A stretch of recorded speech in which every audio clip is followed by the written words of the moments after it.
like to call the meeting to order and acknowledge that we are in Treaty 1 territory, the home and traditional lands of the Anishinaabe, Ojibwe, Innu, Cree, and Dakota peoples, and in the national homeland of the Red River Métis. Our drinking water comes from Shoal Lake 40 First Nations in Treaty 3 territory. I'll introduce the panel members. Marcel Larondo. I'm Marcel Larondo. I'll be chairing today, and Diane Knight is coming to us on Zoom as well.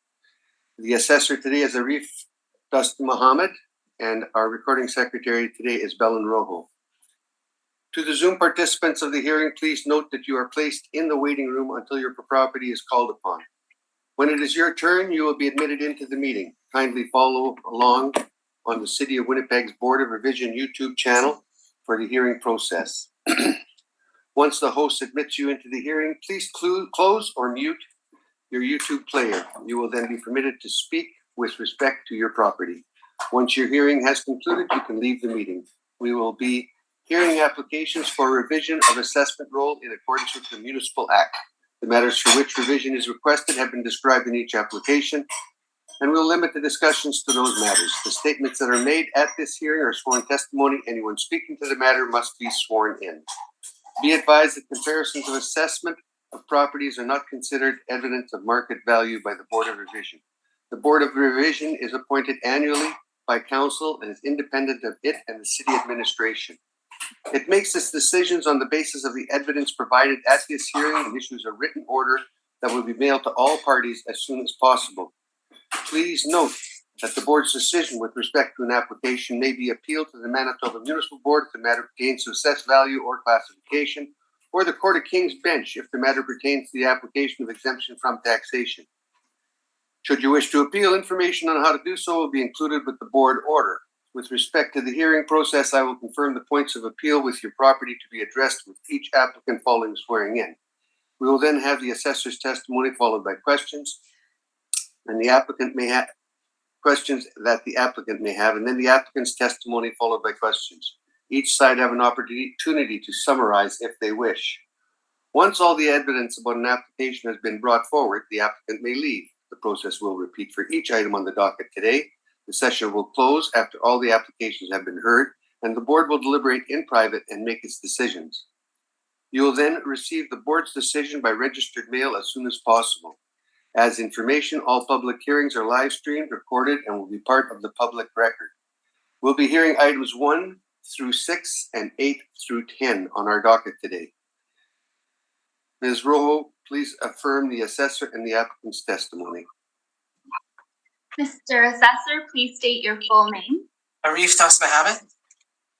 And you affirm the evidence you're about to present is the truth, the whole truth, and nothing but the truth? I do. Thank you. Mark Newman. And you affirm the evidence you're about to present is the truth, the whole truth, and nothing but the truth? I do. Thank you. First property up will be 702 Scotland Avenue. It's value only. Arif, do you want to read it onto the record, please? Yes, thank you, Mr. Chairman. Good morning, everybody. Board of Revision file number 22-2810. Roll number is 12015262100. Address is 702 Scotland Avenue. Roll year is 2023. Reference date is April 1st, 2021. Assessed value is $972,000. After talks with Mr. Newman, I'm willing to revise that assessment to $900,000, and that's based on revised NOI of $58,070. And the only parameter that's changed on my side is the overall net rent, and that would be $10.34 per square foot. Mr. Newman, are you good with that? I am. Thank you. That will conclude that matter. Unless, Diane, do you have any questions? No, I do not. Okay, let's move on to item number 2, which is the 111 Ellis Avenue, and we're dealing with just value, correct? Yes.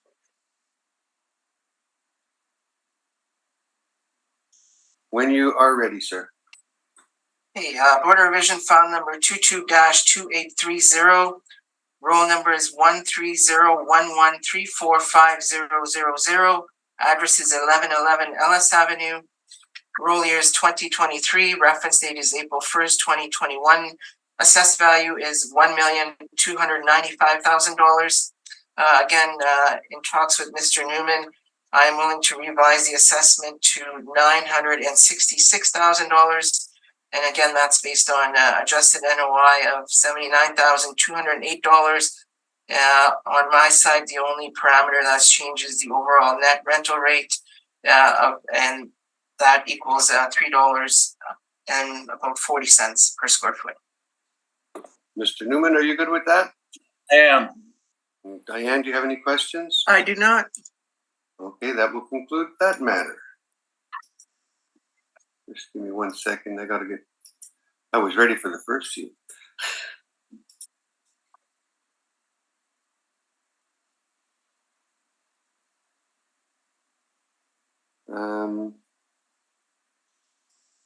The next one is 140 Otter. And I'm still trying to pull it up. I don't know if you got yours yet, Diane. I'm good. Yeah. My computer's going slow this morning. I'm sorry.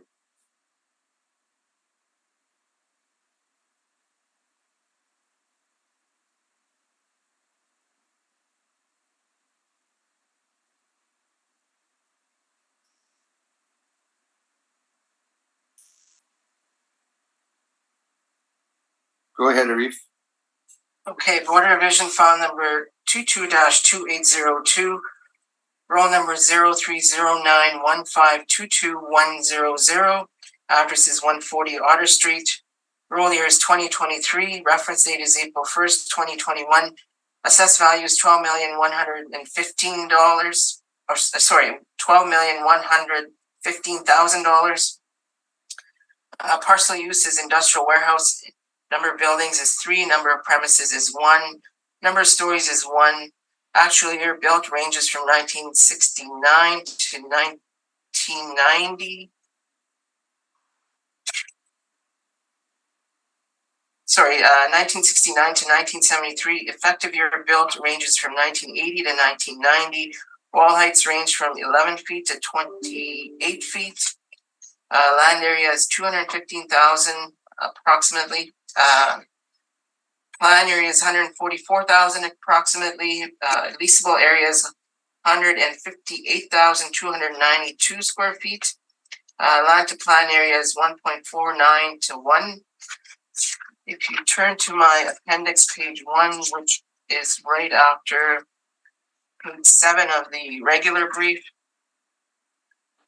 So you can see the subject is located in what page is that? Appendix 1, so page 8. Okay, got it now. Yeah. Thank you. Or page 8. Yes. Mm-hmm. So the subject is located in the southwest quadrant of the city. Below that, you'll see the subject parcel boundaries. On appendix page 2 is the overhead view of the subject property. So it's quite large property. On page appendix 3, I have overhead views of the building. I have a close-up at the bottom of the loading docks at the, I think that would be the east side of the building. On page appendix 4 is the street views of the building. And then on page appendix 5 is the site plan. On page 6 is the building sections. So you'll note that there's 3 building sections.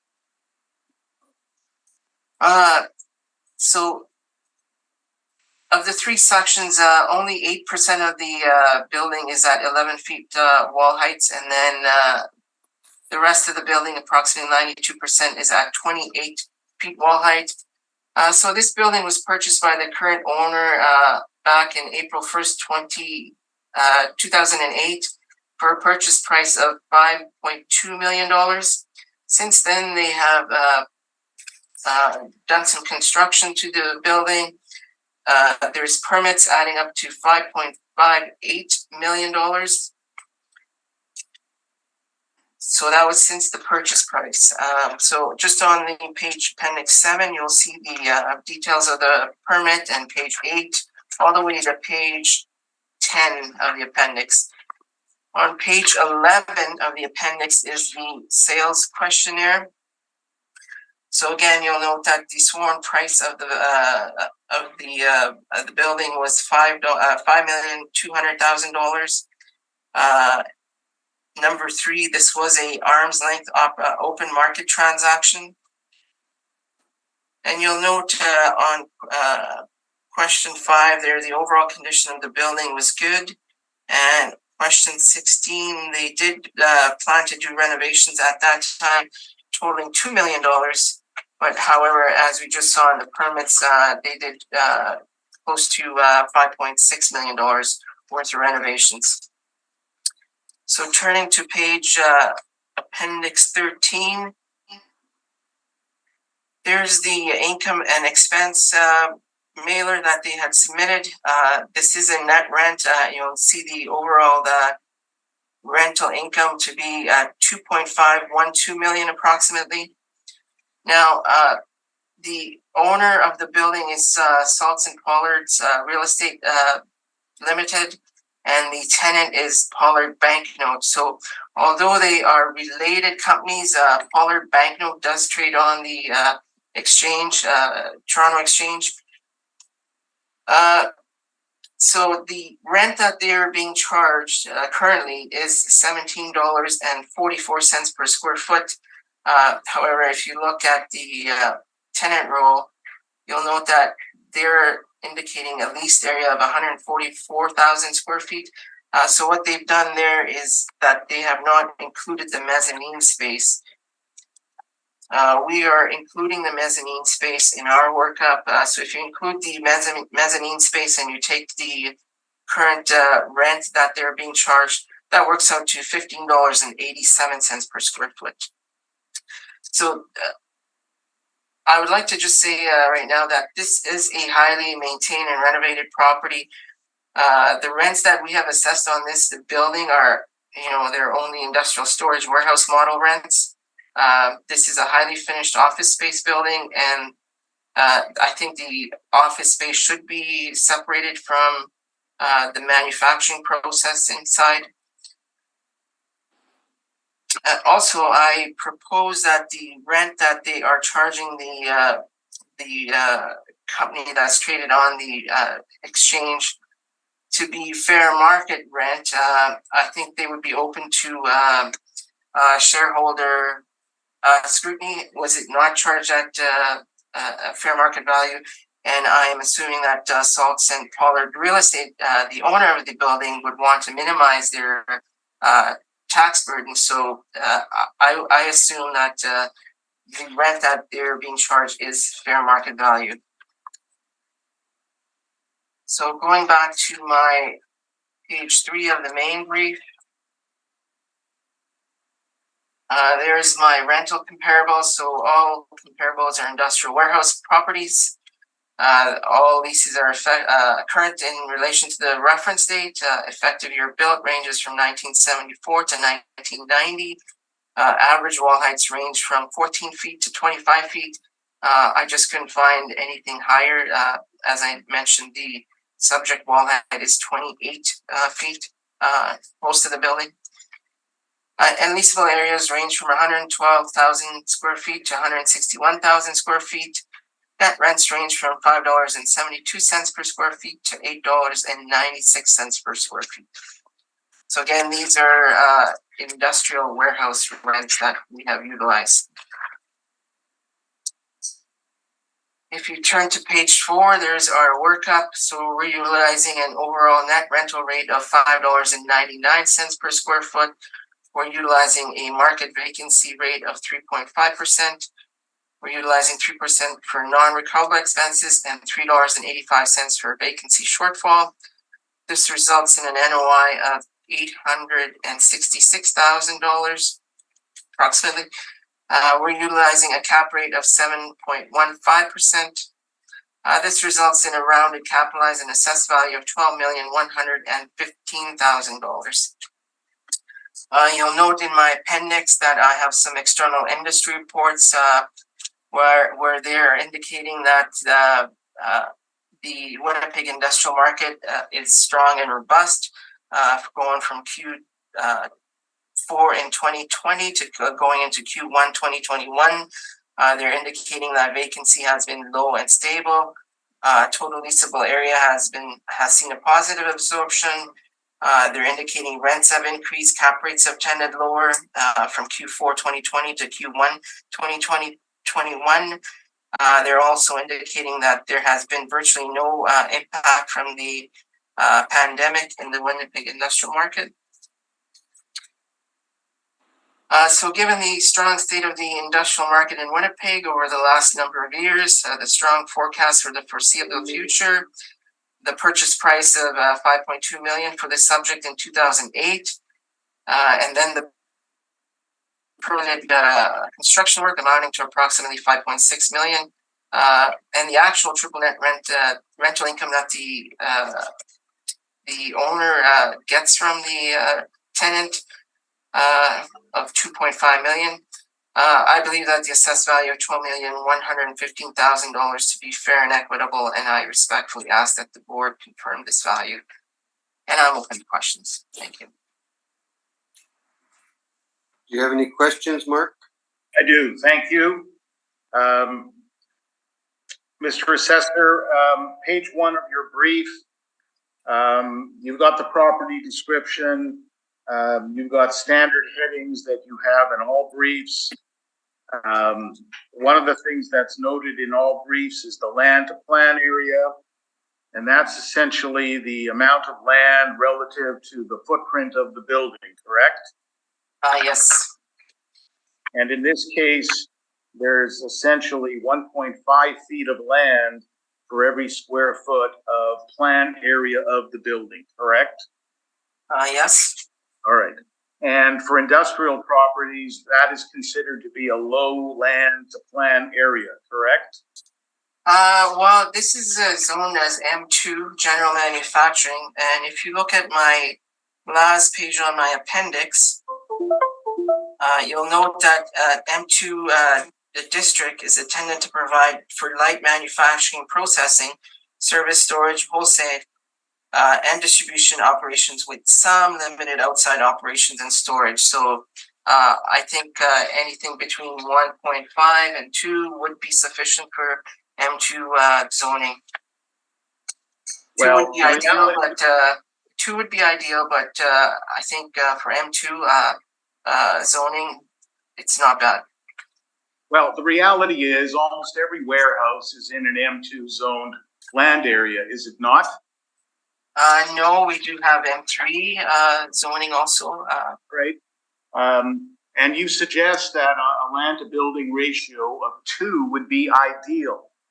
Do you really believe that a 2-to-1 ratio is ideal? Yes. All right. So your comparables on page 3, you've redacted, covered up who the tenants are. You know who the tenants are, correct? Yes.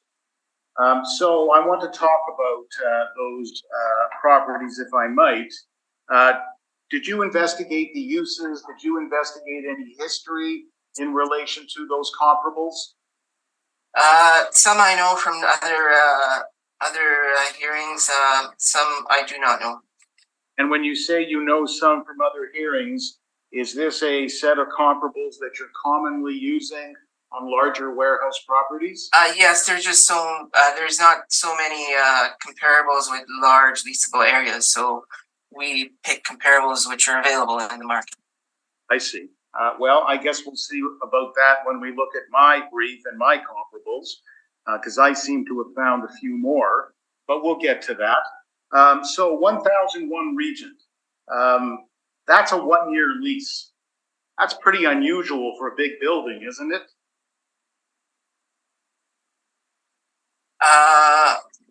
Yes, but I'm not sure if this lease was in place prior to the new date.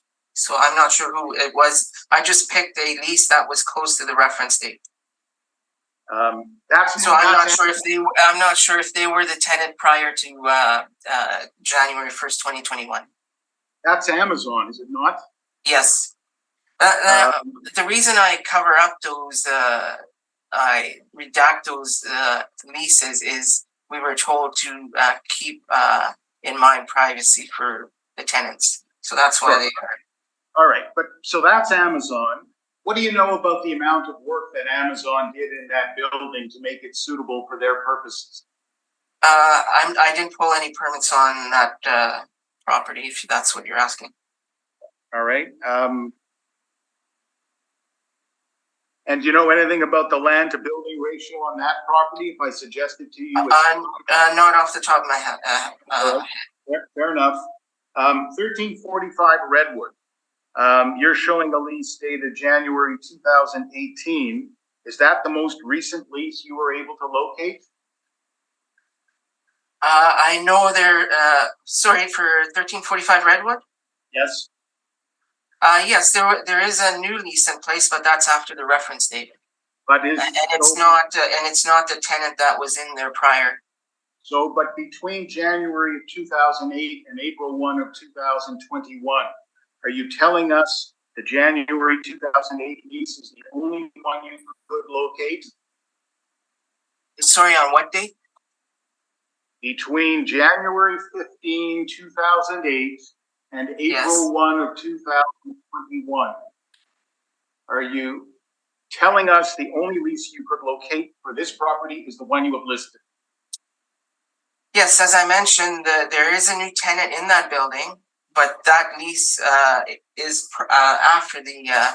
I understand that. That's why my question limited it up to April 1 of 21. And again, you're telling us that's the only lease you could locate. Yes. All right. And if I tell you there was a lease done in January of 2016, you're going to tell me that you were not able to locate that. If it's the same client, then it's just because when they signed the lease in 2008, it was a 14-year lease. So if it's the same client, then it's. Well, you've got all the records, and if I tell you that I'm going to show you in a rebuttal a filing by the city. Well, I don't have all the I have the records that were provided to the city, so that's what we go by. So if that was provided, then we would have had another lease. That I would have seen another lease then. All right, thank you. 10 Hutchings.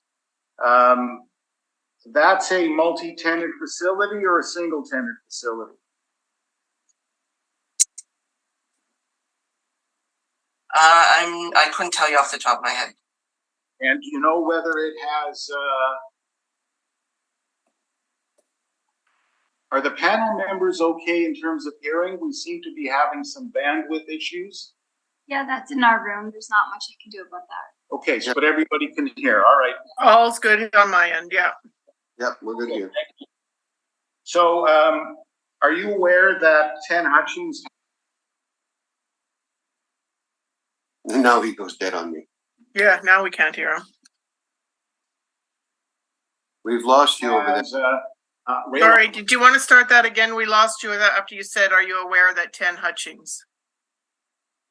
Are you aware that? But I'm not sure if the assessor can hear. Arif, can you hear? Yeah, I could hear you. Yes. All right. Okay. Thank you. Are you aware that there is a rail line that runs into the interior of 10 Hutchings? No, I'm not aware of that. Are you aware that 10 Hutchings has a fenced outdoor compound? Not off the top of my head. Okay. 1345 Redwood, we spoke about that. That was a property occupied by Boeing, correct? Yes. And then it came to be occupied by General Motors, did it not? I don't know about the lease after the reference date. And the purpose for which Boeing used the building was the construction of specialized airplane parts, correct? Sure, it was but it was zoned as M2 manufacturing. I understand that. And then 51 Burmac, that's Monarch Industries, is it not? Yep. And that property is in what I'm going to call a park-like setting. Is that correct? I couldn't tell you, but if you look at the wall heights, I mean, it's 14 feet. It's nowhere near the subject property. Let's turn to page 4. So you've used the rate, or page 4 is model driven, correct?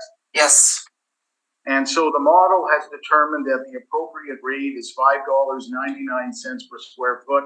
The model does not make a distinction between what I'll call main floor space or mezzanine space, correct? in my personal opinion, Mr. Newman, I think this building has been classified incorrectly. It's not a storage warehouse. It should be flex warehouse with a higher finish. Well, But this is the model rent. The model rent is for storage warehouse $5.99. well, actually, on page 4, the tenant class seems to be described as a retail warehouse. Does it not?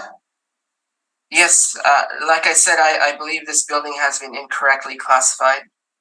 But this is not a retail warehouse, is it? No, it's not. And the fact that it's classified as a retail warehouse means that is affecting the rates, the rental rates the model is applying, correct? Yes, and I believe the model rent is lower than what it should be. Well, it's not a retail warehouse. We agree on that, correct? Do we agree on that, correct?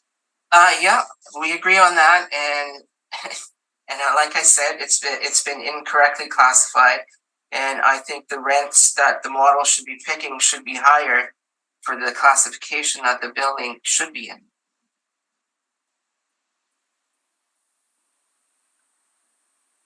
Now, you told us that you think the rent should be $15.87 because that's what's been reported. But at the same time, you recognize there is a relationship between the property owner and the tenant occupying the building. All of that is a fair summary of what you said, correct? Yes, I agree. Yes, but I also Have you ever seen a warehouse building with a rent of $15? I have seen flex warehouses with I don't know if I'd say $11, but $12 I've seen for sure. Well, my question was 15, but you're No, telling I haven't seen a $15. No. And you again, you agree that this is a non-arm's length lease, correct? Well, I'm not sure if I would agree with that because they are two separate entities. One is traded on the exchange, and one is not. One is just a real estate holding company, I would imagine.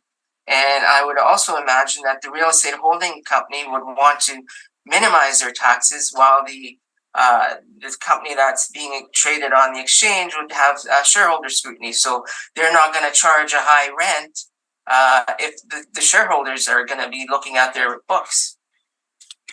It has to be fair market value.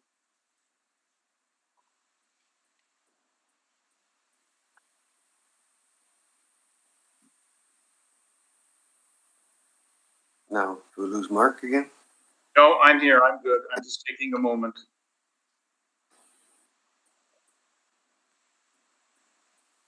Those are my questions. Thank you. Diane, do you have any questions? Did you visit this property? No. Okay, that's the only question I have. Thanks.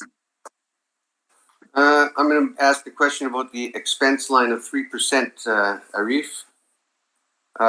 Is this is set by the model? Does it use the floor of to get the 3%? Because I've seen some that are generating higher numbers now when it's reviewed by the assessors. No, I believe in the industrial section, they're all 3%, and that's derived by the income and expense mailers that we've been receiving. So you don't independently look at what the expenses were on this building to see if they'd be greater? No, just to be fair to all property owners in the city, we take the model, what the income and expense has been entered into the model. Okay. See, that'll be it for my questions on that then. Mr. Newman, if you can put your presentation forward, please. Thank you. And I'll note I do have rebuttal as well, so you'll tell me when you want me to deal with that. Yeah, right after. Let's do this part first. Okay, thank you. So as you now know a fair bit about the property. It's a total of 158,292 square feet. 14,230 square feet are mezzanine. The rent used by the model is $5.99 a square foot. And what we are challenging is the rental rate and the non-recoverable and the capitalization rate as well. And I'll address all of those. Let me start with what the building is, the building footprint, and I'm on page 2 of my submission. So the building footprint is 144,062 square feet with a land area of 213,444 square feet. So we've got a land to building ratio of 1.49 to 1. The assessor says that a 2-to-1 land to building ratio is ideal. Respectfully, I think that is flat out wrong. I do not think you will ever find people saying that a land to building ratio of 2-to-1 is ideal. I think and in any event, we're well below that. This building has issues in terms of its land to building ratio. I'll speak more to that, and I'll show you some more literature about the importance of the land to building ratio of large buildings of this type. But it's an impediment to value, and I'm going to show you some articles about that as I go through my material. Page 3, the rental rate. So the assessor told us that his comparables were selected because he couldn't find many comparables that were large and that had high walls. Well, look at my list of comparables on page 3. I seem to have found a large number of comparables that are large, and not everyone has the same square footage in terms of square footage or wall height, but I've got 31 feet, I've got 26 feet, I've got 22 feet. So I've got significant wall heights, and I have found a large number of comparables, many of which are smaller. And of course, when we get into size, we get into the economies of scale. And certain of these leases are certainly done in proximity to the reference date 1155, 108,000 square feet, 31-foot walls, 1979 building at $5.07. But again, 108,000 square feet. So we're going to get economies of scale. The assessor's lease dates range from 2008 to 2014 to 2020 to January 1 of 2021. And I will have more to say about each of those comparables. My point is that his lease dates are well spread out and not all proximate to the reference date. And I'll suggest to you that my comparables are of equal quality in terms of their dating. One of them is actually a larger building, 175,000 square feet on Sherwin Road. That's Reliance Plastics. And you can see the rate there of $3.15. You can see an average rate of $4.38. You can see a median rate of $5.17. So again, when the assessor says that he can't find comps with high wall heights and big buildings, there's lots of comps out there. Depends what you're looking for. And a perception that I will have is that high rents were looked for. So let me then continue on. I ultimately conclude that a rental rate is $4.75 per square foot for the main floor area of 144,000 square feet. And I'll show you the spreadsheet in a moment. And I also conclude, you'll see in the spreadsheet, $3 a square foot for the mezzanine area. And I'll speak about the difference between mezzanine areas and main floor areas. My brief in the text at the top of page 4 says $275. That's an error. I used $3 a square foot. And I will say to you simply, and again, I'm going to show you an article, an appraisal article. Mezzanine space does not typically rent at the same rate as main floor space, and that's why it made a differentiation. non-recoverable expenses. So we've got a roof area of approximately 144,000 square feet.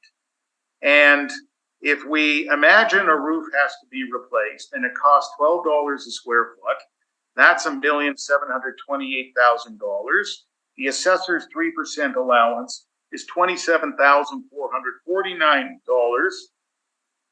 And accordingly, it would take 62.95 years to recover the cost of the roof. That's the problem with big buildings like this. They have big roofs, and those become very important, very expensive to replace. In addition, you're going to have parking areas, asphalt, other non-recoverable expenses, including legal audit and other associated costs. I end up using 5% on the basis that a 3% allowance is simply not enough for a building of this type. So then let's talk about what is going to be ultimately the capitalization rate discussion. So when you look at buildings and you look at warehouse buildings, you look at a variety of factors and variables to determine their quality. And wall height, which really means clear ceiling height, it doesn't just mean wall height, but it means what's the clear area to the bottom of the trusses, can be very important. Availability of loading docks can be very important. Land to building ratio can be very important because it allows for maneuvering of trailer trucks and parking of trailers. Location of the building and proximity to major traffic arteries, loading doors, how many loading doors do we have? If you don't have enough, it'll lead to delays, column-free bays. All of that goes into the mix of determining the quality of the building. And then what I do is on page 5, I've got a heading capitalization rate. I've got a variety of factors listed. And so, location can be an important factor. Rail proximity can be an important factor. Site size, large land to building ratio may be a positive, decreasing risk, while a low ratio may restrict expansion possibilities. Building size, a very large single occupant building brings additional risk of 100% vacancy and a potentially lengthy lease up period. Building age, remaining economic life, configuration of the building, strength of the covenant, all of these things go into it. So on page 6, I comment about the land to building ratio. You've heard from me on that already, and again, I'll show you something more. We have COVID information. On page 7, Altus did a cap rate study, and they reported some recent sales of buildings, and you can see the cap rates. I blew them up onto page 8, and you can see the cap rates reflected there. The city's capitalization rates, the city's use 7.15. I'm increasing it to 7.25, and I'm doing that for a number of reasons. One is the land to building ratio. Another is the number of loading doors. The property only has 3 loading doors. And when the assessor went through his brief, he spoke about the overhead photos. And on appendix page 3 of the brief, you can see he described it as being the eastern exposure of the building. It's actually the southern exposure of the building, but you can see the overhead doors, the 3 overhead doors that are available on appendix page 3 of his brief, which for a building We lost you. of this size is quite low. So let me. We're losing you. How are we now? How are we now? I'm hearing you now. Diane, do you hear him? Yeah. Okay. And did you miss something? What do you think you missed? Yes, that's what. Just a little bit. Just back up a little bit. You were talking about. So what I was at page 9 of my brief. I was telling you I've increased the capitalization rate from 7.15 to 7.25. I was explaining that in part it's because of the number of overhead doors, and I was referencing the assessor's submission where he made reference to page 3 of his brief, telling you that the lower photo on page 3, appendix page 3, showed you the eastern exposure. In fact, that's the southern exposure of the building. Otter runs north-south, so that's the southern exposure of the building. And you can see the 3 overhead doors there. And for a building of this size, that is quite limited. So if you turn to page 10 of my brief, that is the original calculation of the assessment, which you've heard from the assessor. Page 11 of the brief is my calculation, and I've used $4.75 a square foot. And remember, I'm using that based on my set of comparables on page 3, where the median was $4.38. Sorry, the average was $4.38. The median was $5.17. I'm using $4.75 a square foot for the 144,000 square foot main floor, and $3 a square foot for the mezzanine. 3.5 vacancy, 385 shortfall, same as the assessor, but I'm going to a 5% non-recoverable for the reasons I've described to you.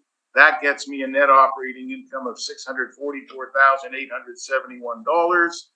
I then increase the capitalization rate slightly to take into account land to building ratio, overhead doors, those types of considerations, and we end up with a value of $8,894,000. Page 12 of my brief is an overhead photo, and what it best illustrates is how tight this building is to the property lines, except for that portion fronting onto Otter, where you've got parking available.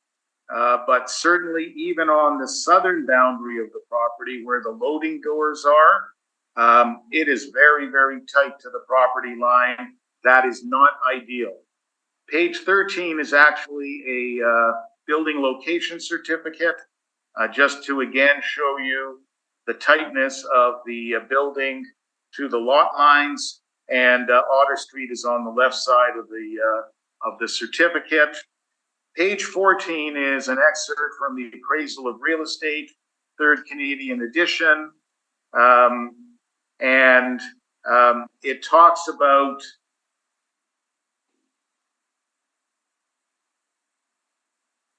You're gone. We're not hearing anything. building ratios. Okay, what's the how about now? Yeah. This happened to us before. The best way to address it is anyone not speaking to turn off their cameras. So Bellin is suggesting anyone not speaking should close their video. So what if can everyone hear me now, first of all? Yes. Yep. Yes, right now I can. And what is the last thing you heard me say? Turn to page 15. Okay.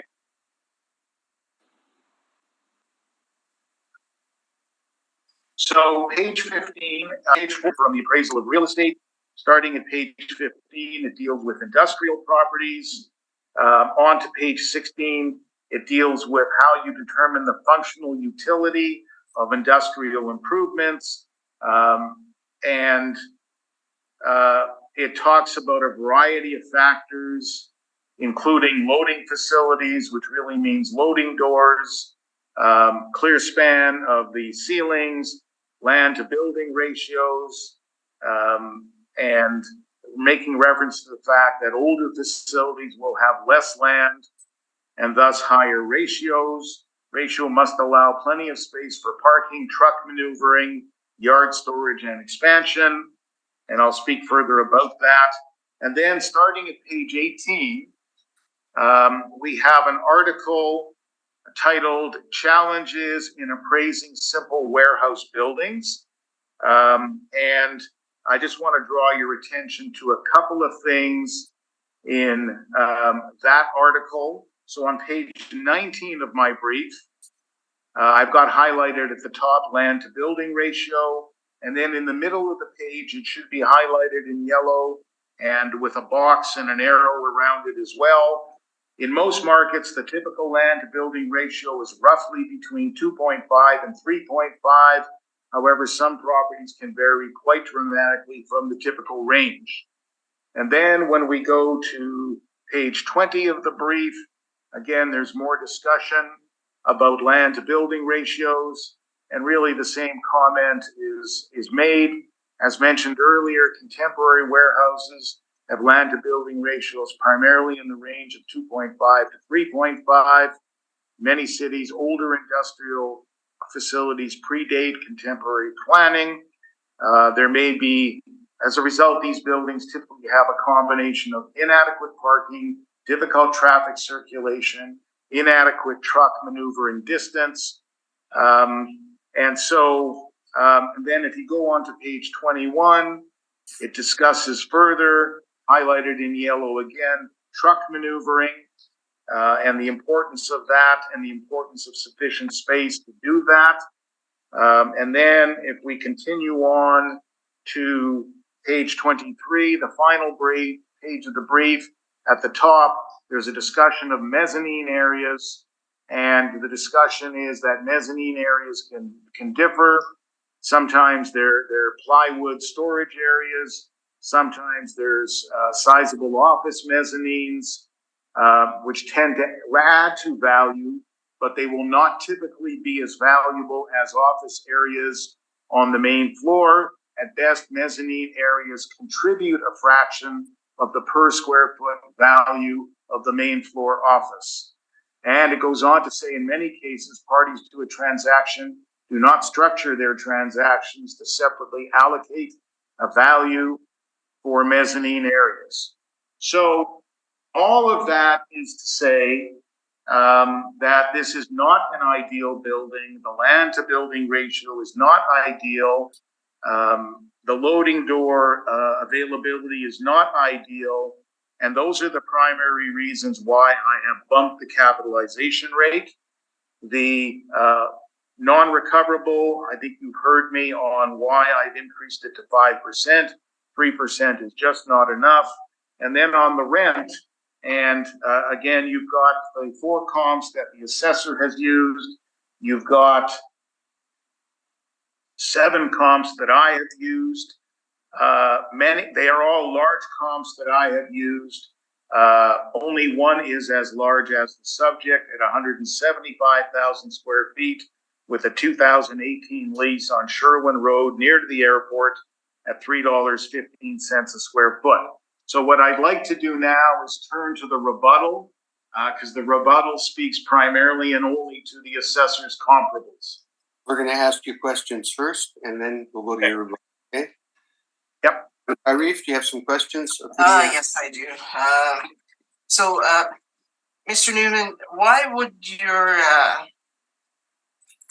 the applicant be charging a rent of in excess of $15 if the building was, so bad? My simple answer is it's a non-arm's length lease.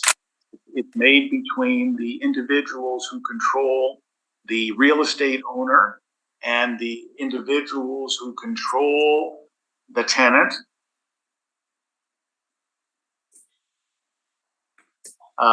And whether they justify that on the basis, for example, that some equipment within the facility is being paid for through that type of transaction, I don't know with certainty the answer to that.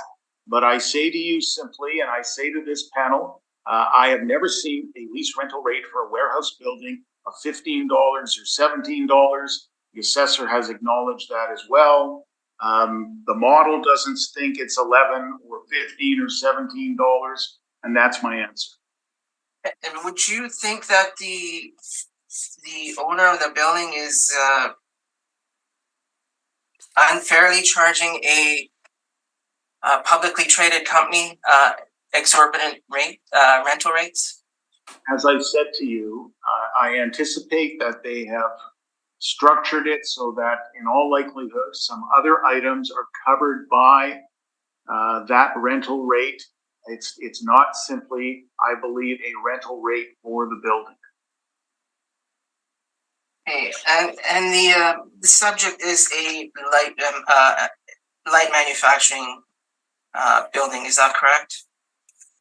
Yes, there's storage of product there as well, obviously, but yes. Okay, and your comparables, are they all light manufacturing? Well, they're a variety. Actually, are they all not zoned heavy manufacturing?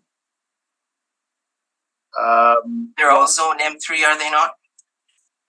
I don't have that information at hand.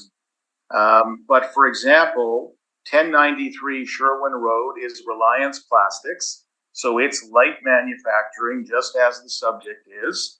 I know that some of the other properties are more warehouse types. 1400 Saskatchewan was a mattress manufacturer at one point. I've actually been in the building, and then Boeing came to occupy it. So both doing manufacturing, by way of example. 1835 Sargent is a warehouse building that's occupied by a beverage distributor. So that's what I can tell you.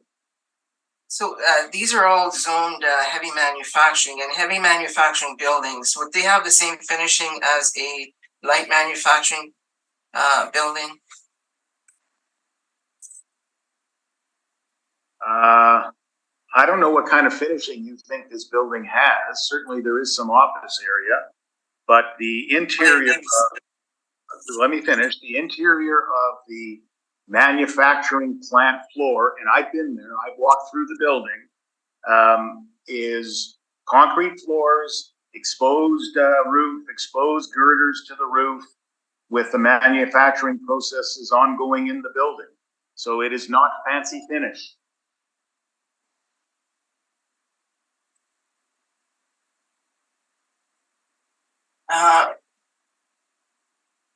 In regards to your cap rates, so you're utilizing a cap rate that's 7.15, I believe.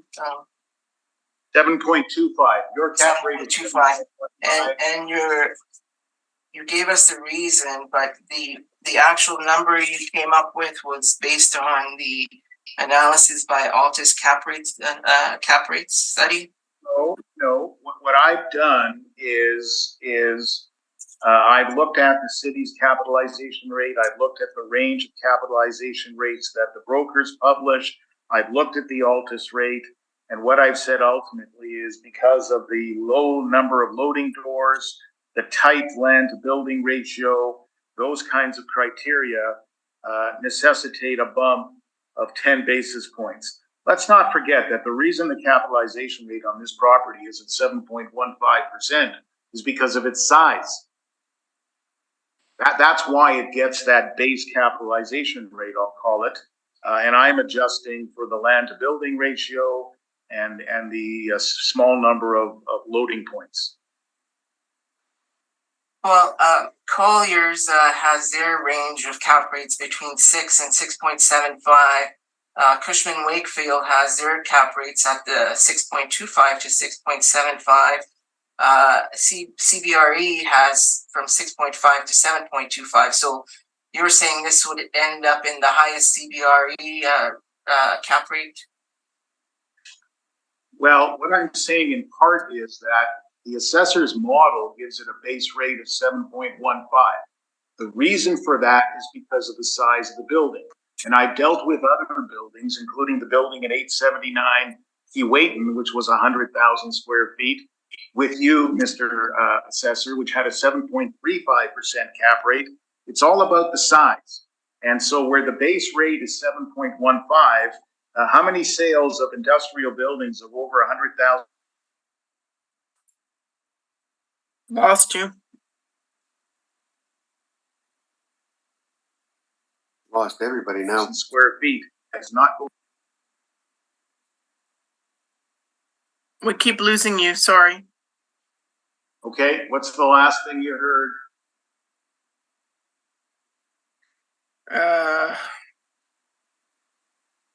Talking about the cap rates, the So is the assessor there? Yes, I'm here. So the assessor had asked me about the broker capitalization rates and their range, which tops out at 6.75 for Colliers, 6.75 for Colliers, 7.25 for CBRE, and 6.75 for Cushman Wakefield. Remember that Colliers methodology includes closing costs within the sales price, so those rates are going to be understated. But my point was simply that the assessor's model, because of the size, recognizes a base capitalization rate of 7.15%. This assessor and I recently did a docket where 879 Keewatin was on the docket, a 100,000 square foot building, which had a 7.35% capitalization rate. And again, the model recognizes when you get a building of this size, there's a significant risk because of the size. The broker rates are not reflecting the sale of 100,000 plus square foot buildings because bluntly, there aren't many sales of those types of buildings that occur. So that's my answer as to how I've gotten to the 7.25%. Okay, and in your professional opinion, do you think that someone would purchase a building for $5.2 million and then spend $5.58 million on it, only for it to be worth $8.8 million, $8.9 million? So my answer to you is yes. And the reason for that is there needs to be a distinction made between value to the user and value to the market. And the fact that this user may have put money into the building for certain purposes that meets its need does not mean that that money spent then translates into value in the marketplace. So my answer is yes, I think the $8.9 million value is fair. And I think the money put into the building for the purposes of this user in many ways is irrelevant.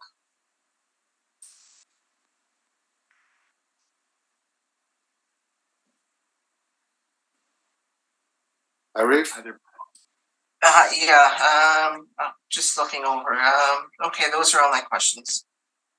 Diane? And I also do have rebuttal. Okay. We'll come back to the rebuttal in a minute. Diane, do you have any questions? yeah, a couple. So you mentioned the rate of the $15 a square foot was probably on the high end because they may be paying for some equipment. Do you have any proof of that? I don't have proof of that, but I know the nature of the equipment that's in the facility. Mm-hmm. And, it's very expensive equipment.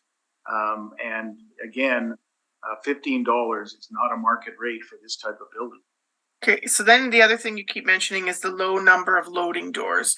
So in a building that is this building, if I get this correct, is more manufacturing than warehouse space, correct? Yes.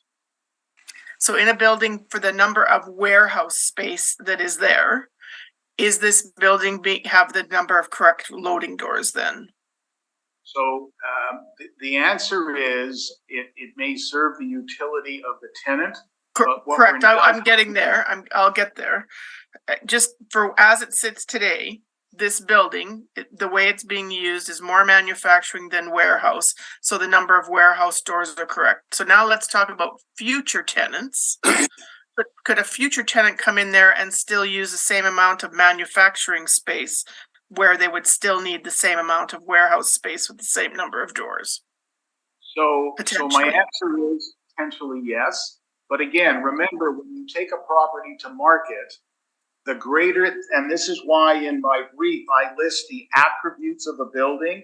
The greater the number of attributes you have, the more valuable the building will be because it will appeal to a broader section of the market and there are potentially more buyers.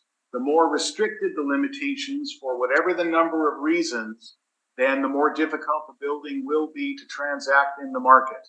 That increases ultimately the risk. That may also impair the rental rates achievable. land to building ratio factors into that as well. And it all goes into the consideration of value. So that's how come the cap rate is being adjusted, correct? That's Okay. correct. So my other question, oh, now I'm gonna forget the question, shoot. Okay, so the question of the mezzanine part being at $3 a square foot, is that mezzanine totally just offices in there? It is primarily, there is a little bit of what I'll call washroom space, storage space, but it's primarily office. Okay, thank you. Is everybody still there? It's hard without a picture up here. Mhm. Mark, you were talking, I want to go to where you're saying that the truck maneuvering would be hard. The truck maneuvering would be impossible if they didn't have access to the property on the side, wouldn't it? Yes, And who owns the property on the side? related company. Correct. The real estate company, right? Yes, So they own both those properties to that side, do they not? There's two separate parking lots there that belong to them? so yes, the property to the south, and that's what you're speaking of, the Yeah, property there's two to, of them. sorry? There's actually two of them there. To the south. According to your page 12.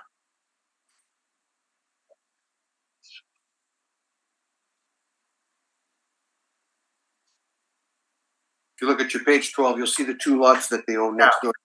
That's where Yeah. they're parking it so that they have access to those bay doors. Without those lots, they wouldn't have access to the bay doors.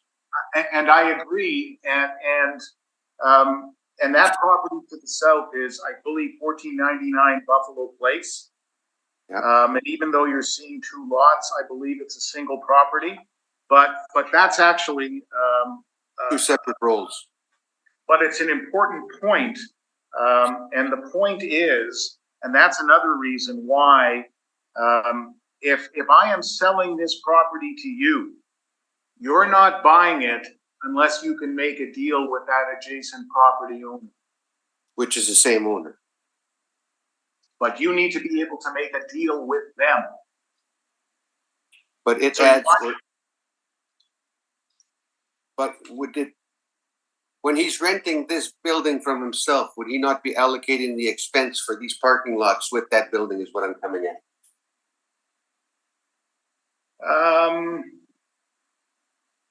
Because they're renting the whole site back to, including the parking.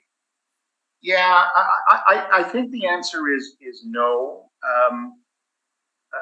And I'm, I apologize. I'm just not remembering whether the entity that owns the property to the south is the same entity that owns 140 Otter, or is perhaps a different entity but related as well. I'm just not remembering that. But any way you look at it, if your concern, Mr. Laurendeau, is that are the expenses of those parking lots somehow being attributed to the subject property that we're dealing with this morning?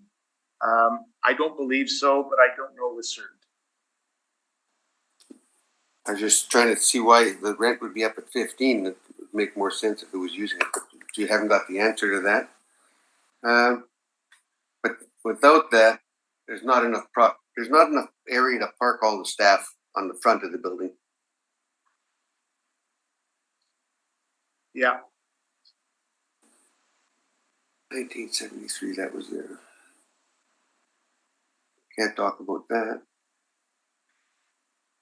I've got no further questions. Who's going to go with rebuttal first? Do we have the rebuttal? Yeah, I'm just going to check. Do we have the rebuttal already? I have received and distributed rebuttal from the applicant. I haven't received any from the assessor. Okay, I'll send it right now. Send it now. We'll open it all up at once. Can I send it directly to you, Ellen? Yes, please. We'll deal with Mark's first. So.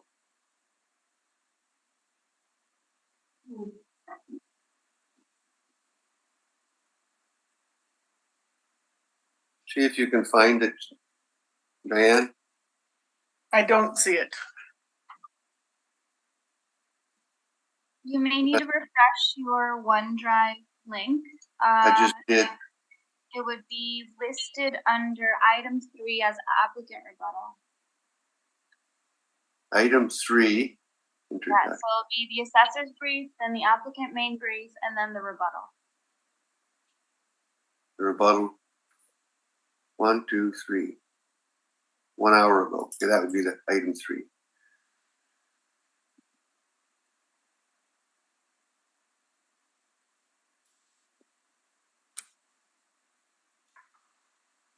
That where it says 1001 Regent Avenue, Mark? Is that your rebuttal? Yes. Thank you. Diane, did you find it? I'm just still trying to get it about an hour ago. Belen, I don't have a copy of it. It's number 3. I'm The not third getting one down it. is number 3. If you look, go back to your original and reopen. I did. It, I and did. You're not getting it? It's up on mine now. Oh, sorry, I have it. Number 3. Hang on. Yeah, I it's just not there yet. Okay.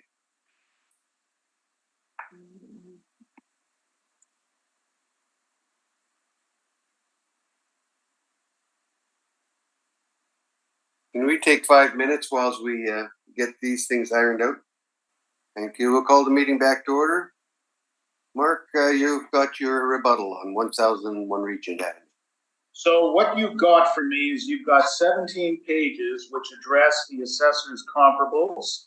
So starting with 1001 Regent, you see the printout of the assessor's website. You see 14 acres of land, 609,840 square feet. And you see the building of 121,815 square feet. And so you have a land to building ratio of 5 to 1. Then on page 2 and page 3, you see a printout of permits. A lot of activity on this building in 2021. As the assessor has acknowledged, it's Amazon that has gone into this space. And in part, what they are doing, 2/3 of the way down the page, you can see an arrow in the left-hand margin, 2021-03-10.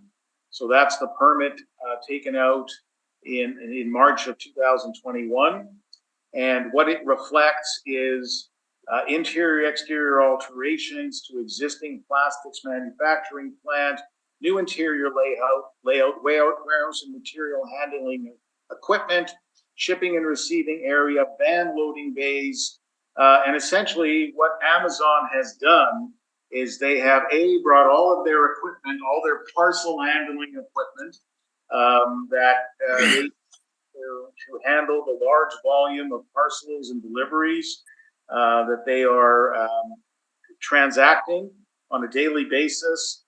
And they've redone this building completely to allow the vans to come into the building for loading purposes. So that is a significant alteration. Something is not right about the assessor's information. Nobody does all this work on a building with a 1-year lease. So something doesn't seem right to me there. But if it is a 1-year lease, then clearly they paid a premium to get into this space to do all this work. So then moving on to page 4, 1345 Redwood, 431,244 square feet of land, 112,340 square feet of building, land to building ratio 3.83 to 1. Then recall that I asked the assessor about 1345 Redwood, whether the 2008 lease was the last lease done between that date and April 1 of 2021. What you see on my page 5 is the assessor's brief for 140 Otter from 2020. And the only reason I bring it forward is to point out that there is a lease done with a January 15, 2016 start date, said the assessor back then, for a 2-year term. But without question, Boeing was in there for a long time. 51 Burmac. This is the property occupied by Monarch Industries.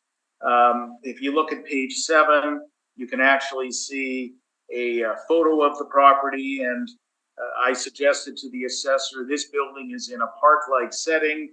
It is very near to the Mint, off La Jamodier. It is in a park-like campus, which is not surprising because at one point Monarch was the owner of the building, and they then did a sale and leaseback. And I suppose we could question the validity of that sale. And then we come to 10 Hutching Street. And again, we see land to building ratio information.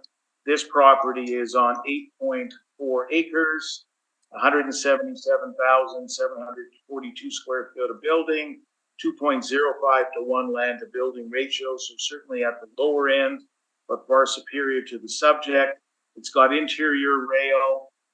It's got recessed loading. It's got a fenced outdoor enclosure. And what follows, and I'm providing all of this, this is a Collier's brochure for leasing. I'm providing this simply to illustrate the nature of the building. You can see on page 9, you can see the photos of the number of loading doors and trailers parked in the frontage there. There's a rail spur that goes into the building. There's a fenced outdoor compound. There's recessed loading dock area. And really that was just intended to provide some information to you and in support of my general overall view that I believe in many ways the comparable properties are superior from a variety of aspects. And certainly, as I said earlier, there's lots of large buildings, large square footage areas with market rents very different than what the assessor brought forward. That's my rebuttal. You have any questions on the rebuttal, Arif? Yes, I do. So, Mr. Newman, in regards to 1001 Regent Avenue, are you aware at the time that the Amazon signed that lease, the first lease, it was a multi-tenant building?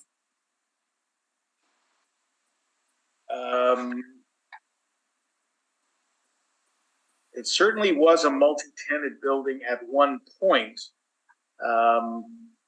I'm not aware that Amazon is occupying less than the entirety of the building. Okay, so at one point that building was multi-tenant, and that was prior to the reference date. So your permits are all, most of them are after the reference date, is that correct? No. So most of them are? If you look at page 2, in fact, if you look at page 3, you see a variety of permits that are, I believe, prior to the reference date, because I think the way to read the dates is it's year, month, date. So everything in the lower half of that page, page 2, is prior to the reference date.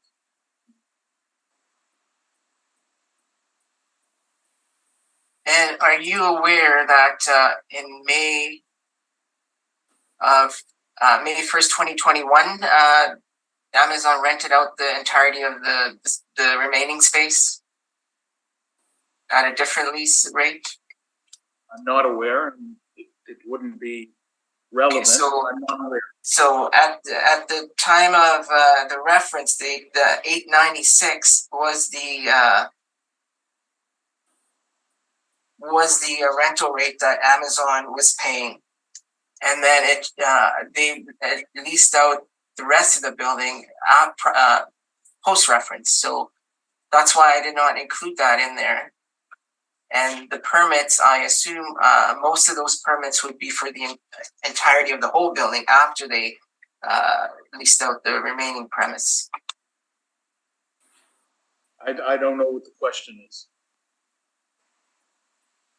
You brought out the permit, so I'm just letting you know why they were like that. Okay.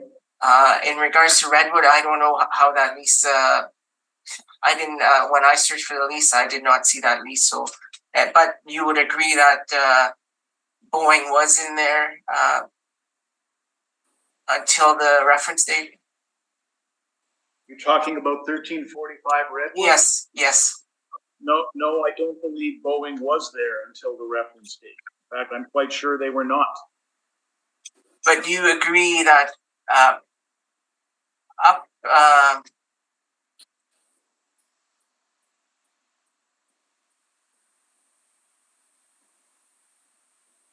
okay, maybe. Yeah, I'm not sure where you got that lease from, because Boeing was there for a long time, and they moved maybe just prior to the reference date. Those are all the questions I have on that. Diane, do you have any questions? I do not. Okay, and I do not. So if you want to get on with your rebuttal now. Yeah, I have rebuttal to Mr. Newman's Altus rates that he's used. So if you turn to my page 1, I just made a better copy of what he's got in his. You can't really read the numbers on his page 7 of the Altus cap rate analysis. So on my page 1 of my rebuttal is it's just a better copy. So if you turn to page 2, you'll note that this building, 100 McPhillips, was owner occupied. So I'm not sure how they would come up to with a cap rate when the formula for cap rate is net income over sale price. So I don't believe 100 McPhillips is a proper cap rate. Continuing on to page 3, 110 Sutherland. This was fully owner occupied also by Greyhound, and you'll see there's the income and expense statement that they submitted, and highlighted in the red box there, it says Greyhound does not lease property to others at this location. So there's no way to work out a cap rate on that. On page 4, 1221 Sherwin. Again, the owner indicates that this is a fully owner occupied building, so I'm not sure how they calculated the cap rate. On page 5 is the tenant roll, and you'll note that in the highlight it says owner occupied. So the only cap rates that I would agree with on the Altus study would be 160 Eagle at 7.05% and 58 Hutchings at 6.5%. And that's my cap rate rebuttal. Mark, you. you got questions? I do not. Diane, do you have some questions? I do not. And I do not. So that will include that. And we shall see. Is there anything anything you guys want to say at the end here? I'm good, thank you. You're good, Mark? I'm good as well, thank you. Okay, that'll conclude that matter on order.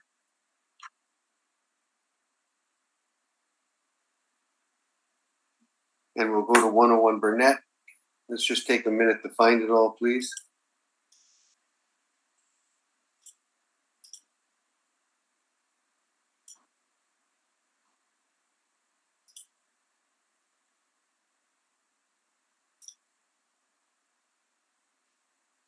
Boy, my computer's slow. It's got to do with the weather. Is that what it is? I have no idea. God, I'm just saying. I'm agreeing with you. Hmm.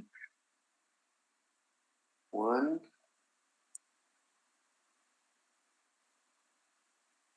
When you are ready, Mr. Newman. I mean, when you're ready, Arif. Okay. Okay, Board of Revision file number 22-2806, roll number 0400288550, address is 101 Burnett Avenue. Roll year is 2023, reference date is April 1st, 2021. Assessed value is $1,158,000. Parcel use is industrial warehouse. There's 3 buildings, 1 premise, 1 story. Actual year built and effective year built ranges from 1967 to 1976. Wall heights range from 12 feet to 16 feet. Zoning is M2 manufacturing general. Land area is just under 23,500 square feet. Plan area is 8,900 square feet. Same with the gross floor area and leasable area, both at 8,900 square feet. Land to plan area is 2.64 to 1. If you turn to page 8, that would be appendix 1. So the subject is located in the northeast quadrant of the city in McLeod Industrial. At the bottom of page appendix 1 is the subject parcel boundaries. And then on page 2 is the overhead view of the subject. Also on page 3, you can see there's quite a bit of parking. There is overhead doors there. Page 3 at the bottom there's the street view of the subject property. Same with page 4. On page 5 of the appendix is the building sections. So there's 3 buildings. So you'll note that's approximately 17% of this building has 12 feet wall heights, and 83% of the building has 16 feet wall heights.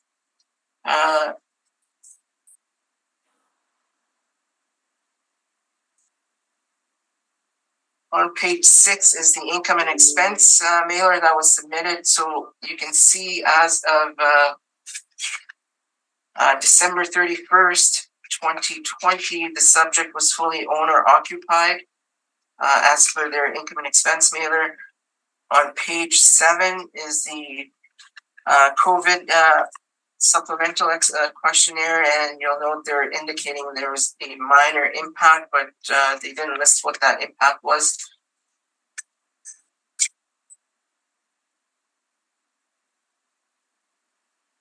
Okay, so going back to my page 3, there's my rent comparables. So all comparables are industrial warehouse properties, such as the subject. All leases are current in relation to the reference date. Effective year built ranges from 1966 to 1995. Wall heights average from 12 feet to 18 feet. Leasable areas range from 6,900 square feet to 1,200 square feet. And net rents range from $8 per square foot to $13.06 per square feet. On page 4 is our workup. So we're utilizing an overall net rental rate of $8.70 per square foot, 3% market vacancy. We're utilizing 3% for non-recoverable expenses, $3.85 for vacancy shortfall. This results in an NOI of $71,826. We're utilizing a cap rate of 6.2%. This results in a capitalized and assessed value of $1,158,000. So I'll just note that this property has only increased by 16% over the last 3-year roll cycle, which was not appealed in 2020, and it was not appealed in 2018. So given the strong state of the industrial market in Winnipeg over the last number of years and the foreseeable future, I believe that the assessed value of $1.158 million to be fair and equitable, and I respectfully ask that the board confirm this value. And I am open to questions. Thank you. Mark, do you have some questions? Yes. So in terms of cap rate, 6.2% on this building. So this is, as you've noted at page 1 of your brief, a 1967 portion, a 1976 portion, but those remain the effective ages. So it's an older building, 12 to 16 foot walls, wall heights. So if we come to the capitalization rate chart on page 6 of your brief, Again, Mr. Assessor, have you heard in the past that the Collier's methodology for calculating capitalization rates includes closing costs as part of the sale price? You brought it up previously in a different hearing, but I have not heard that. And if they do include it, then I would assume that across the board, then their cap rates would be they would be the, you know, if they use the closing rates, then the they would just equal out in the cap rate if that's the way they do it. Well, but I don't know if you know. Sorry. You would agree with me that if land transfer tax, for example, is included as part of the sale price, so the sale price will be higher, the NOI will not change, and that's going to have the effect of. But if they're doing it across the board, then across the board, their cap rates should be similar then, correct? Yeah, but my point is nobody else does it that way. So the Collier's cap rates are going to be understated compared to everybody else. That's what I'm asking you to agree with. I don't agree to it because from the way I see it, Cushman and Wakefield might be understated, or even CBRE. Well, do you have any information, have you ever heard a suggestion that either of those includes closing costs as part of the sale price? Sorry, can you, I didn't quite get that. Have you ever heard anybody suggest that Cushman and Wakefield or CBRE include land transfer tax? No. As part of the sale price? No. That's right. So there's no basis for you to suggest that they might be doing it the same way. Let's move on. No, I didn't. That's not what I was suggesting. What I was suggesting is if Collier's does it on all their properties, then they would just equal out for their cap rate report study. And you're right. So they will be consistent across all types of their properties. But all that means, I'll suggest to you, is that the cap rates on all their types of properties are understated. Let's leave that aside. So, but at the end of the day, you'd agree with me that in terms of quality of the building, this is not a top grade quality industrial building. Can we agree on that? What I can agree on is it falls in between the 20th and 80th percentile of the properties in Winnipeg. So, and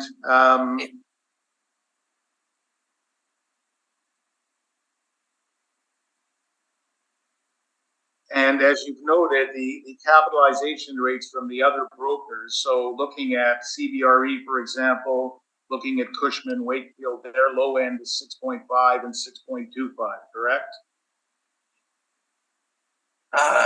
Looking at, sorry, who? CBRE yes. and Cushman, Wakefield, their low end is 6.5 and 6.25, correct?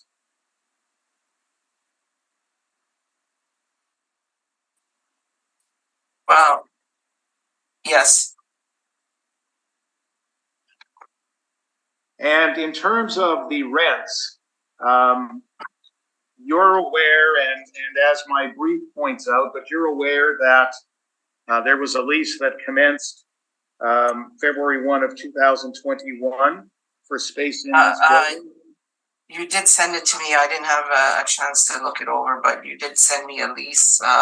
But I am not, like I said, I didn't read through the release as of yet. You sent it yesterday, I believe. But my brief also made reference to that, correct? I'm sorry, I did not have a chance to go through your brief. So okay, we'll leave it there then. Thank you. Those are my questions. Diane, do you have any questions? I do not. And I do not. So if we can go on with your presentation, Mr. Newman. Okay, so page 2 of my brief. So the assessor uses a rent of $8.70 a square foot. A lease was put in place effective February 1 of 21 with rents at that date of $6.25 a square foot. It steps up over 5 years to $7.25. At the end of the day, I'm using $6.75. The assessor's correct. I did send him the lease. And I point out that that lease was negotiated with the assistance of agents. The owner of the property took the property to market, and with both Colliers brokerage involved and also Banfield, they brought back a tenant who paid a starting rate of $6.25, stepping up to $7.25 over 5 years. I've used $6.75 per square foot. I find it interesting that the assessor's comparables, you know, we've got $12 rent, we've got $13 rent, which just seems extraordinarily high to me for a building built in part in 1967 and in part in 1976. And I'll say it this way, this is not a fancy industrial building. This is a very basic, well-used, well-worn building. And I think the market rent that we see through this lease is the appropriate rent to utilize, considering the commencement date of February 1 of 2021. In terms of the cap rate, well, actually, non-recoverable expenses, I've left them at 3%. But again, I note on page 3 of my brief that the roof, which is about 8,900 square feet at $12 a square foot, is $106,000. The assessor's 3% allowance is $2,253. It'll take 47 years to cover that cost. The roof will have to be replaced again. That doesn't deal with other structural, other legal, other audit, etc. I'm leaving the 3% alone, but I'm telling you this issue should be taken into account in the fixing of the capitalization rate. So on the capitalization rate, I come back to, you see at page 3 of my brief, again, you talk about how you categorize buildings. And again, the best buildings, the best quality buildings will have the best set of attributes. And if you look to page 4 of my brief, you can see in bold a listing of the attributes and the factors that will influence capitalization rate. You know, in terms of location, nothing fancy about this location, no rail proximity, for example. The site size, you know, it's reasonable. It's 2.64, so it's reasonable for the type of property. It's not an overly large building. It's an older building in terms of age and remaining life. It's a building that's built in stages. It's piecemeal construction, and that's not ideal. The covenant, the strength of the covenant, this is certainly not a national covenant. This is a local small business, which will bring with it potential risk always in terms of the covenant. The capitalization rates, and we've talked a little bit about this already, the broker capitalization rates of looking at the assessor's rates.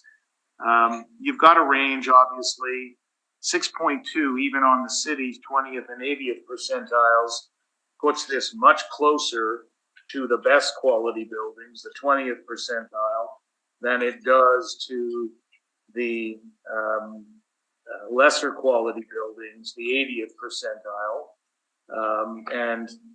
You know, that range is 5 point, bear with me,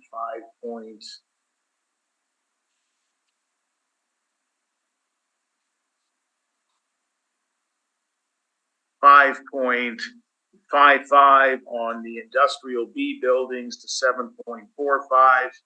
So this building is put, I guess, 0.55 off, or 0.65 off the best buildings, and it's much closer, in my view, to the lesser quality buildings. When you look at remembering the Colliers methodology, and again, just so we're clear on this,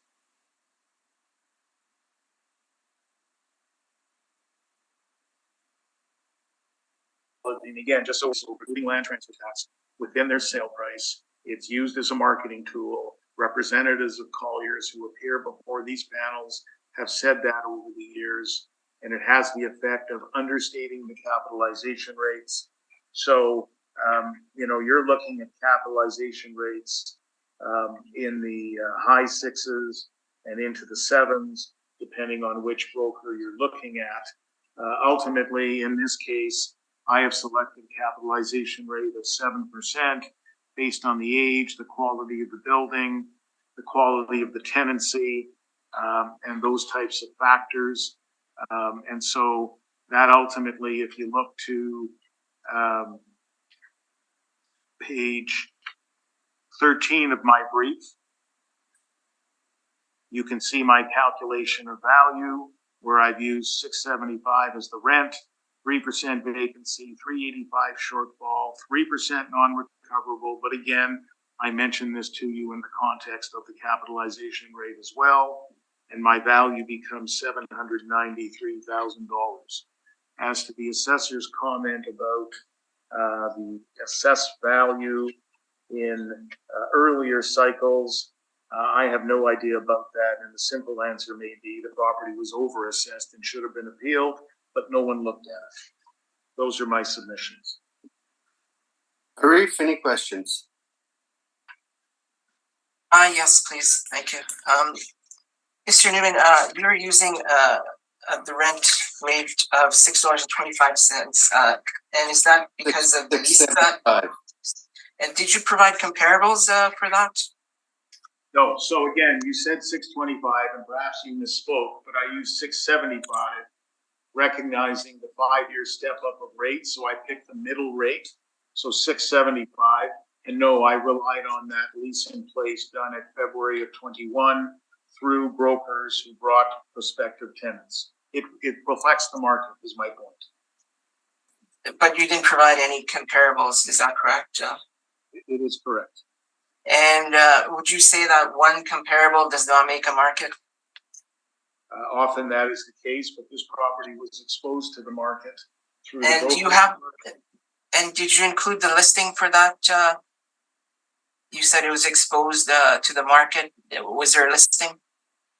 So the lease that was sent to you reflects the fact that the offer was brought forward through Colliers, International, and Banfield office properties. But there was no open market listing, was there? There was an open market listing. If your question is, did I bring it as part of my materials? The answer is no. If your question is, was there an open market listing? The answer is yes. And 2 different brokerage firms were involved in bringing the tenant. In regards to your non-recoverable expenses, you brought this roof up before in other properties that the roof requires X amount of dollars over. But the roof is a capital expenditure, is it not? It's the cost of doing business, is that correct? So, Mr. Chairman, I have filed a non-recoverable expense brief, which I have dealt with many times in the past, which makes it crystal clear that a roof is considered a non-recoverable expense. It doesn't matter whether it's capital or not. The point is it's non-recoverable from the tenant, and that's why it's taken into account as a non-recoverable expense. But you would agree that it's the cost of doing business, and maybe that is included in the net rents that the owner charges. Is that not true? It's not included. That's why it's treated as a non-recoverable expense. It's treated as a capital expenditure, though, on the books. Let's agree to disagree on the semantics of capital or not, but let's agree that a roof is categorized as a non-recoverable expense, whether capital or otherwise. And your cap rate, do you have cap rate evidence, or is it the Altus study that you're relying on? So it's in part the Altus study, but it's also a reference to the brokerage rates and the underlying concept that when you look at capitalization rates, there is a progression of capitalization rates.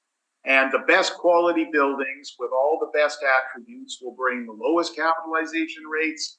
Buildings with less attributes, of lesser quality, of poorer quality, looking at all those attributes, bring higher capitalization rates because the opportunities for an investor in that type of property are less. So what my capitalization rate conclusion does is recognize that progression, recognize the quality of this building, its age, its location, its size, factors of that, referencing the broker's capitalization rates, and that's how I get to the rates. Just going back to the rental rate, you would agree that there is in the market higher rents for that aged building, would you not? I would agree that and if you just look at my comparables, you could see that 1966 brings in 1261, 1979 brings in $8. You're looking, I think, by saying that simply at the age. I will agree with you that buildings will bring a variety of rates, some of them higher, some of them lower, depending on the quality of the building and a whole variety of other factors. All you've referenced in your group of comps is the age of the building and the wall height. We don't know much about the quality or finish of those buildings. Well, effective year built would give you the quality of the building. No, but those are all my questions. Thank you. Just wait. It'll give me the age of the building. It won't give me the quality of the building. This is effective year built, Mr. Newman, not the age of the building. I understand that. Let's just leave it there. Okay. Diane, do you have any questions? I do not. Mr. Newman, you didn't supply any photographs, I don't think, did you? I did not.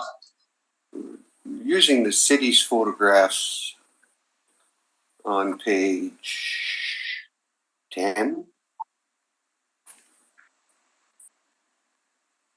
No, maybe appendix 2, 3, and 4. Yeah, maybe. Yeah, appendix 2, 3, and 4. The only picture that. Okay, so you got one. There's a couple of loading docks, aren't there? 3? Not docks. They'd never get. I guess they could get a rig in there, but it'd be tricky. Is it just a small property inside of this square that's not really covering the whole square? Yes. No, it's the entire building. Yeah, it's just The entire 3 buildings, is it not? Yes. Yeah. It's done in 3 phases. Mm-hmm. And it's just brick by the looks of it. It's Cinder masonry. Yeah, masonry, cinder block. Yeah.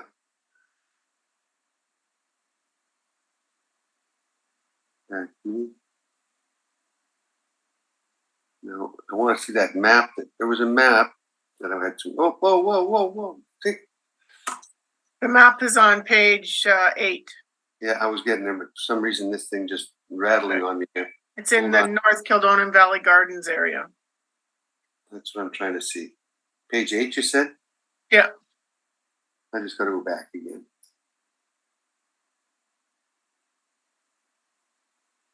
I guess not really Valley Gardens, but according to that map.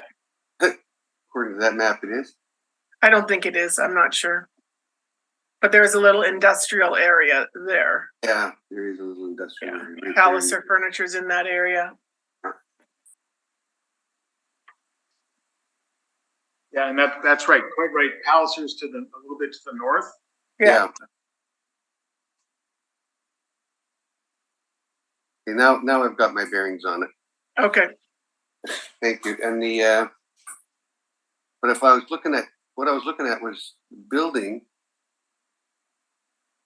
Okay, now I got the bearing on the boundary. The bearings there, that's the park. Okay. Now that's making sense. Okay, just had to get where my bearings were on it. I've got no questions on there. Anything in summation, Mr. Newman? No. Arif? No, I'm good, thank you. Okay, so the next property is gonna be 695 Camille, is that correct? Yes. Value? And can I just try and pull this up first before you get going on it? Please.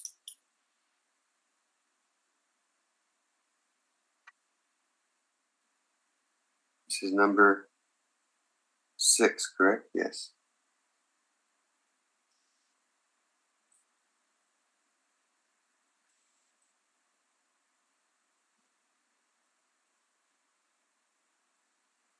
Can't say this isn't slow.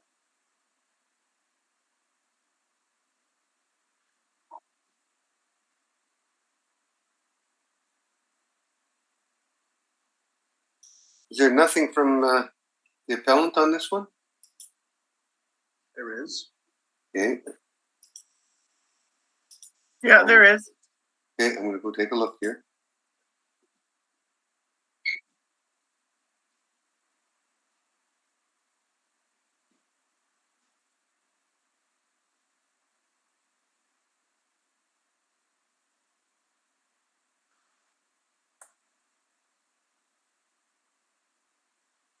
Number 6.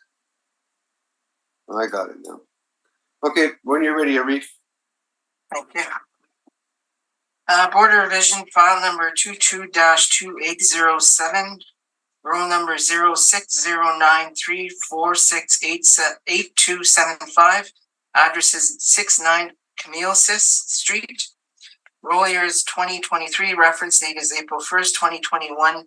Assessed value is $2,237,000. Parcel use is industrial warehouse. Number of premises is 2. Number of stories is 2. It was built in 2015, 6 years prior to the reference date. Wall height actually ranges from 12 feet to, I believe it's 30.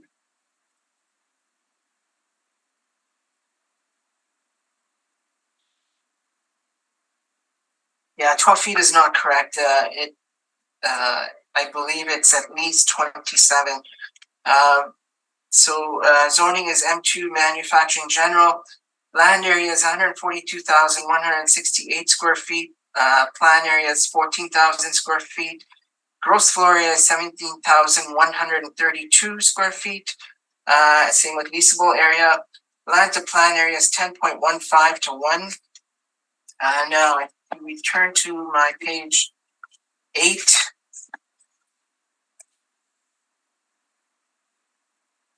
So the subject is located in St. Boniface Industrial Park, southeast quadrant of the city. On the bottom of page appendix 1 is the subject parcel boundaries. On page 2 is a overhead view of the entire property. You'll note that there is quite a bit of land to plan there. They have all kinds of items in the yard, so it's a very good land to plan area. On page 3 is the overhead view again, and at the bottom is a close-up of just the building. On page 4 is the side view of the subject property, and then on page 4 at the bottom is the rear yard.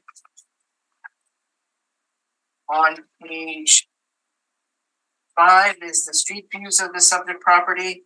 So lots of parking, 2 stories in the front.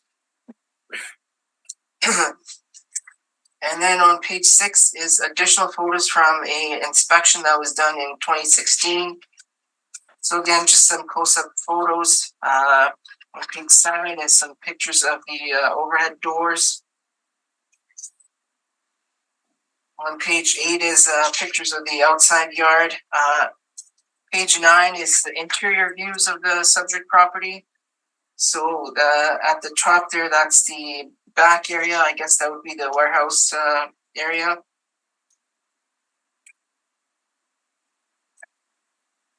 And then on page 10, there's the main floor lunchroom, and then on the bottom there is the second floor boardroom.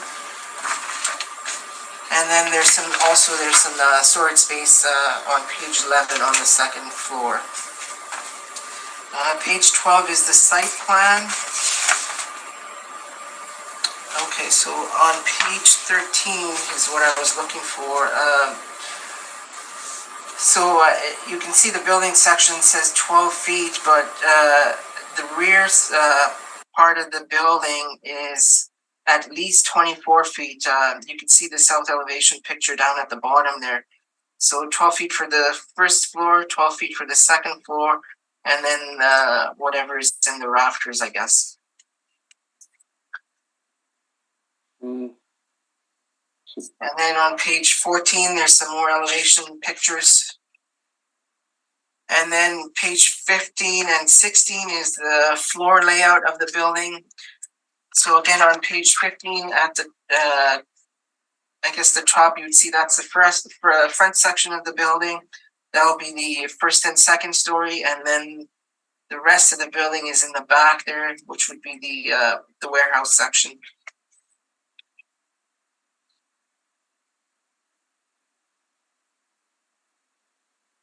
And then page 17, my appendix 17 is the mezzanine layout. So that would be the second floor on the front of the building. So you can see that there is some offices there. There's a lunchroom, there's a boardroom, and I believe there's also some storage area. That's not, it's on the, it's located just on the right side of that picture there, basically by the middle of the page. Page 18 is the status of title on this property. So you'll note section 2, there is a mortgage of $2.5 million on there, issued by the Bank of Montreal. And I'm pretty sure the bank does not lend the full amount of the value. I'm sure there was an appraisal done for the bank in regards to that property. And then on page appendix 21 is the income and expense mailer that we received, and you'll note that it's fully owner occupied. Page 22 is the COVID supplemental questionnaire. There's been minor impact from COVID as stated by the owners, but does not really say what. They received a CERS payment, they're indicating on page 23. So going back to my main page 3, I have rent comparables. So all comparables are industrial storage warehouse properties, such as the subject.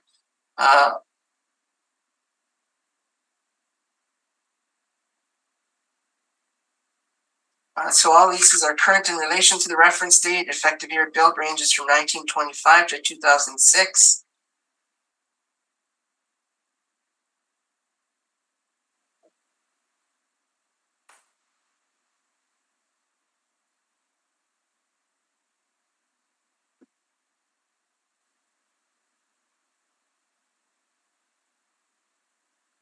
.24 feet. Leasable areas range from 3,800 square feet to 15,000 square feet in order to compare the different leasable areas available within the subject. Net rents range from $6.27 per square foot to $11 per square foot. You'll note that we've in our workup, when I get to it, we've broken out the mezzanine and gave it a different leasable rate. The only leasable area comparable that I can find with mezzanine was 130 Lawson, and that's at the bottom of my rent comparable table there.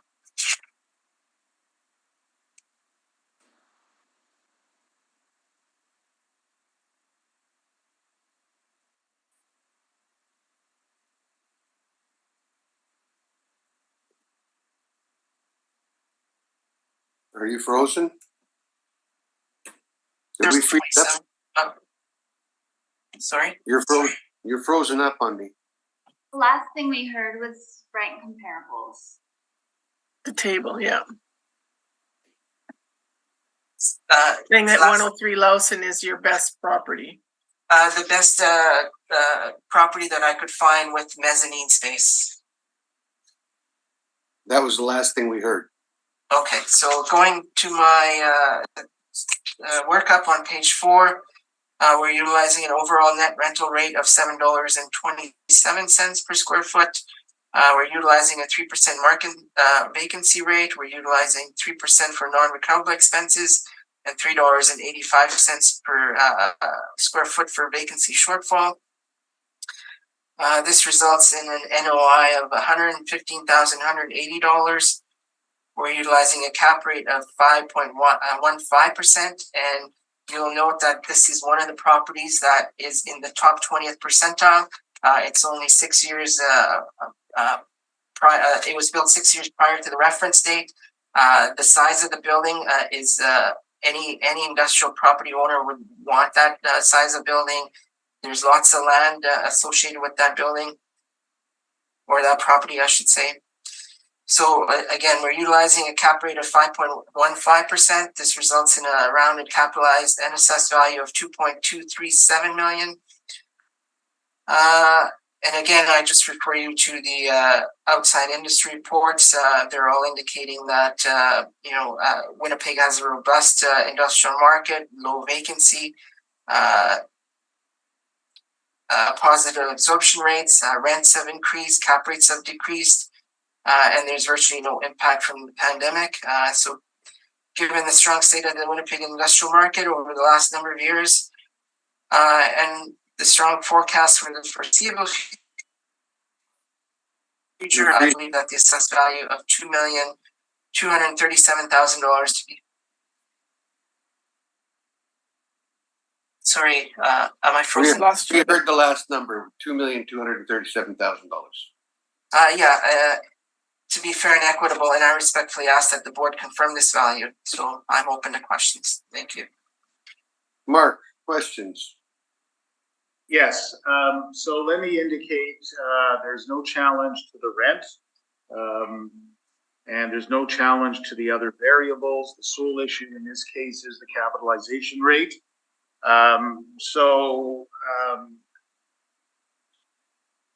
Mr. Assessor, do you agree that, generally speaking, commercial properties bring with them a higher level of risk than multifamily residential? I don't work in the multifamily residential. I wouldn't say that. So, but Winnipeg industrial market is the strongest market out of all the departments that the city deals with. But that's not my question. My question is, do you agree? Well, no, I couldn't answer your question because I don't work in the other departments, so I wouldn't be able to.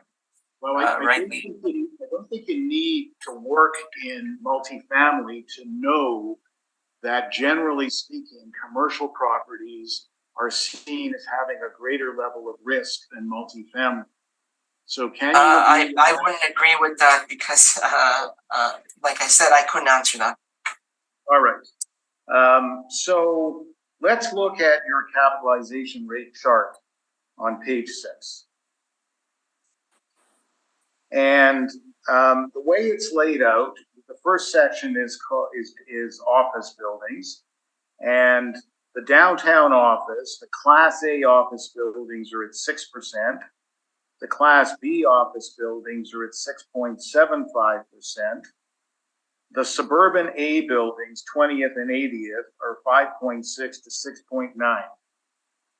You're telling us that this building has less risk than those Class A and Class B office buildings. Is that what you want us to accept? Yes, I do believe that this building would be snapped. If it was on the market, it would be snapped up immediately. There's good land to plan ratio. It's a newer building. Yeah. So, it's located in a good industrial market there, region. And again, looking at the chart, there's not a single brokerage house that reports a capitalization rate below 6%, even taking into account the issue that I've raised previously about the Collier's methodology. So let me excuse that. CBRE is reporting 5.75% on industrial A, but with that exception, nobody is reporting a rate below 6%, correct? Yes, but as you've heard previously by me and by other assessors, that we do get information from all the properties in Winnipeg. I don't know if these other players in the market do get information from all the sales and whatnot in the market and income and expense mailers. So, and at the end of the day, seem to be putting a lot of emphasis on age because it's only 6 years old.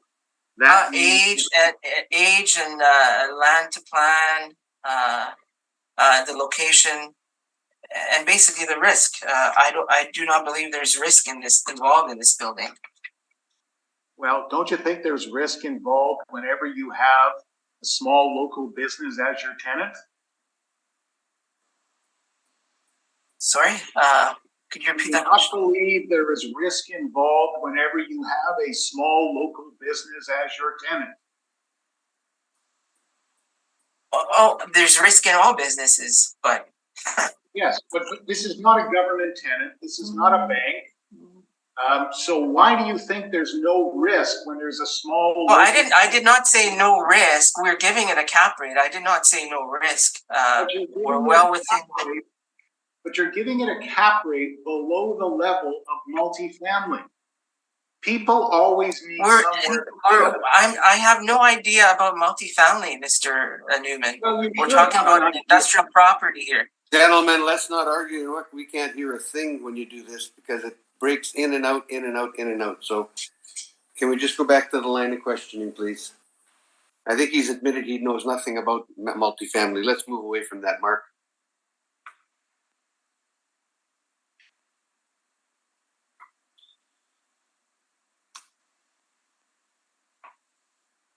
I've got no further questions. Diane. I just have a question in regards to the pictures. Just let me get there now. That building in the middle, is that a building? And was that there at the time of the date of assessment, or is that building was built later, or? Sorry, which sorry, page 9. On page 9. Oh, the overhead shot. Yes. Yeah.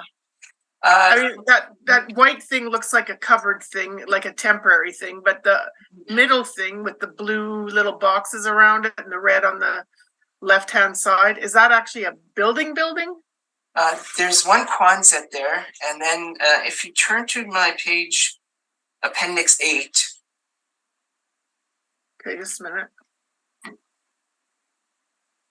So it looks like it's a shed of some sort. So we're not including that in any way, shape, or form? Okay. The Quonset and the shed is not included. Okay. So that's a container unit that was put there. Okay, just making sure, because I was looking at it going, well, wait a minute, there's an extra building. All right, good enough. That's all I have a question of. And I've got no questions. Mr. Newman, your presentation is. I think actually you finished it, huh? He was asking me. Anything in summation, I meant. I'm sorry. Yes, I actually do want to say something. So, and I articulated this concept earlier. There is a progression of capitalization rates as you move from property type to top property type, and within property types, depending on the quality of the property and the quality of the building upon the property. What the assessor is essentially saying is, never mind about multifamilies, which in my experience, generally in terms of investment properties, bring the lowest capitalization rates because the risk is lower. The risk is lower because people always need somewhere to live. And yes, there'll be adjustments to cap rates, and yes, there'll be adjustments to vacancy, but multifamily always bring the lowest capitalization rates. And when you look at the assessor's chart of capitalization rates, you see that.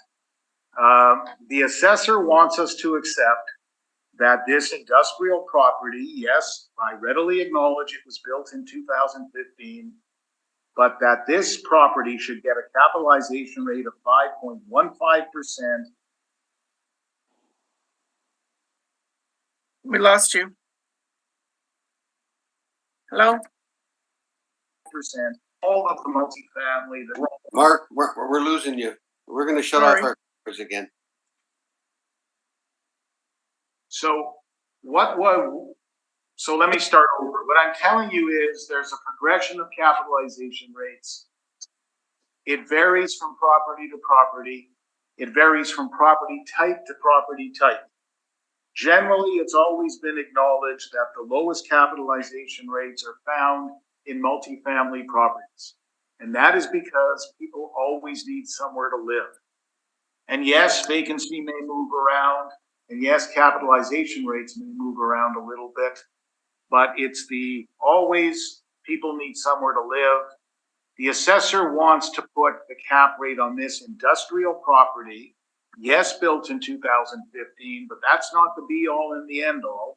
The assessor wants to put the capitalization rate at 5.15%, which is below the rate used on multifamily properties. It is below the rate on the best downtown office buildings.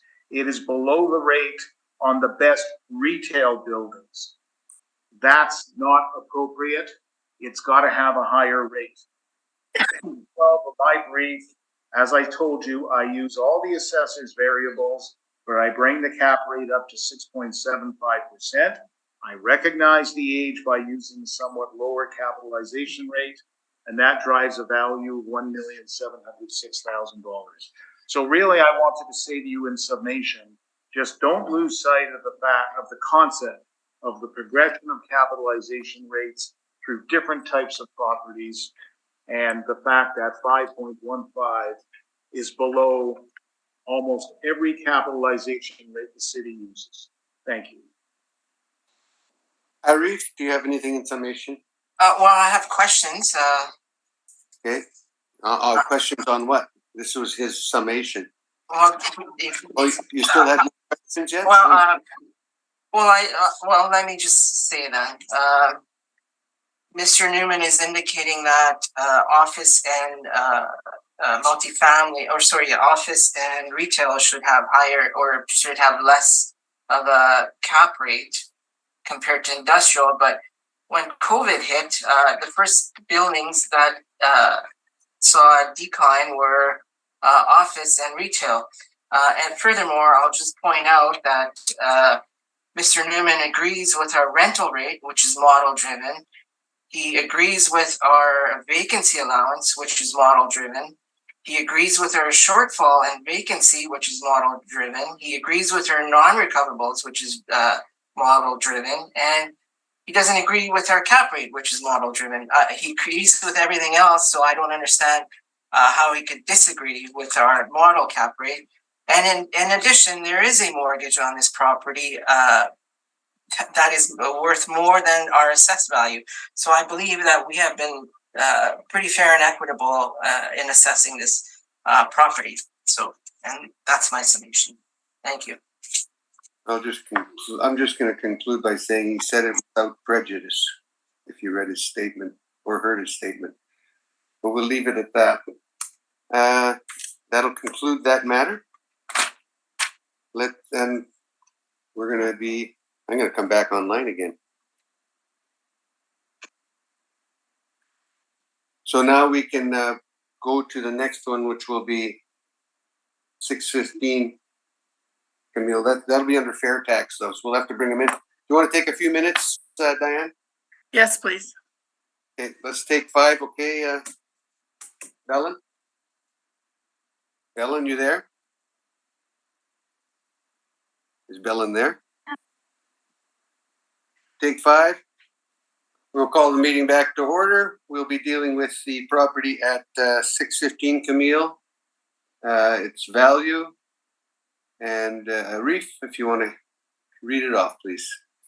Sorry. Thank you. Oh, no, I'm sorry. You got to swear in Trevor first. Yes, thank you. Sir applicant, please state your full name. Trevor Smith. And you affirm the evidence provided to present is the truth, the whole truth, and nothing but the truth. I do. Thank you. Okay, we're going to take our pictures offline now. Please, yes. Ellen, do they? We're still going to see you, Trevor. It's frozen already. I didn't shut my volume off. No, I can hear you, but I cannot see or hear the main committee room. I can see Arif. Arif, can you hear me? Arif, you Yeah, I now can hear you. Okay, now we're I back can't to the main see. committee room here. I just don't see Arif or the room, so Okay, We're- Arif just came back and the room just came back. I don't have it. I'm going to turn off the room video while the assessor does his presentation.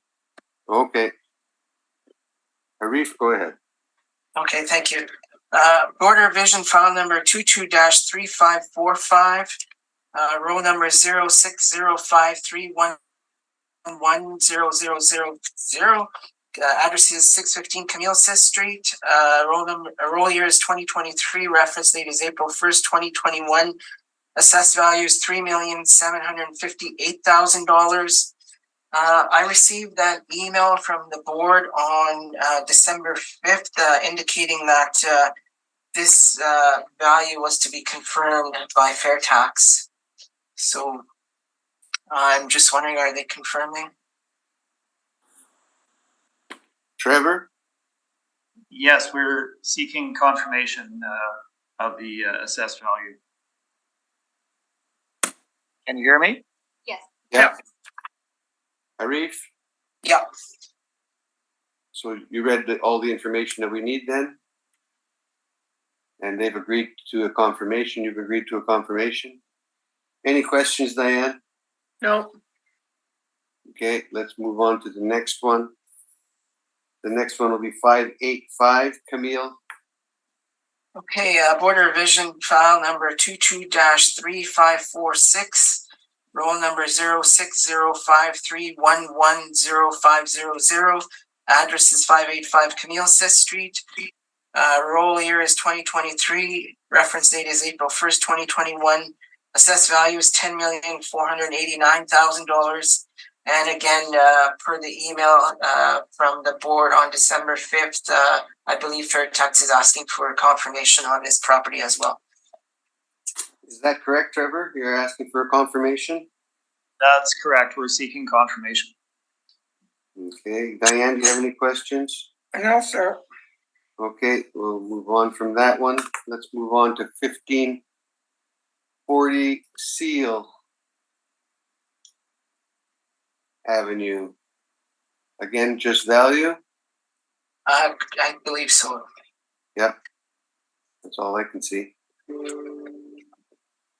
When you are ready, Arif? Okay, file number 22-3107, roll number is 030930057115. Address is 1540 Seal Avenue. Roll year is 2023. Reference date is April 1st, 2021. Assessed value is $4,047,000. Parcel use is industrial warehouse. Number of buildings is 3. Number of premises is 4. Number of stories is 1. Actual year built ranges from 1971 to 2011. Yeah, effective year built is 1977. Wall heights range from 12 feet to 24 feet. Zoning is M2 manufacturing general. Land area is 227,363 square feet. Land area is 41,760 square feet. Gross leasable area is 46,406 square feet. Land to plan area is 5.44 to 1.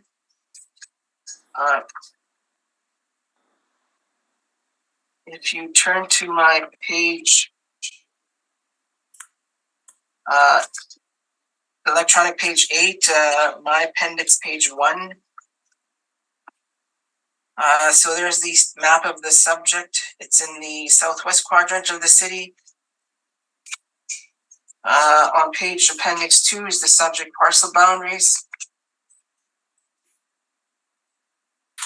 Page 3 is the overhead view of the subject property, and then some street views on page 4 all the way to page 7. So there are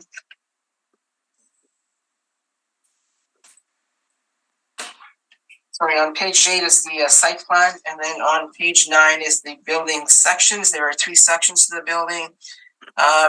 Building number 3, which is, if you look at appendix page 6, down at the bottom is the that's the building 6, the building being referenced, and in section 3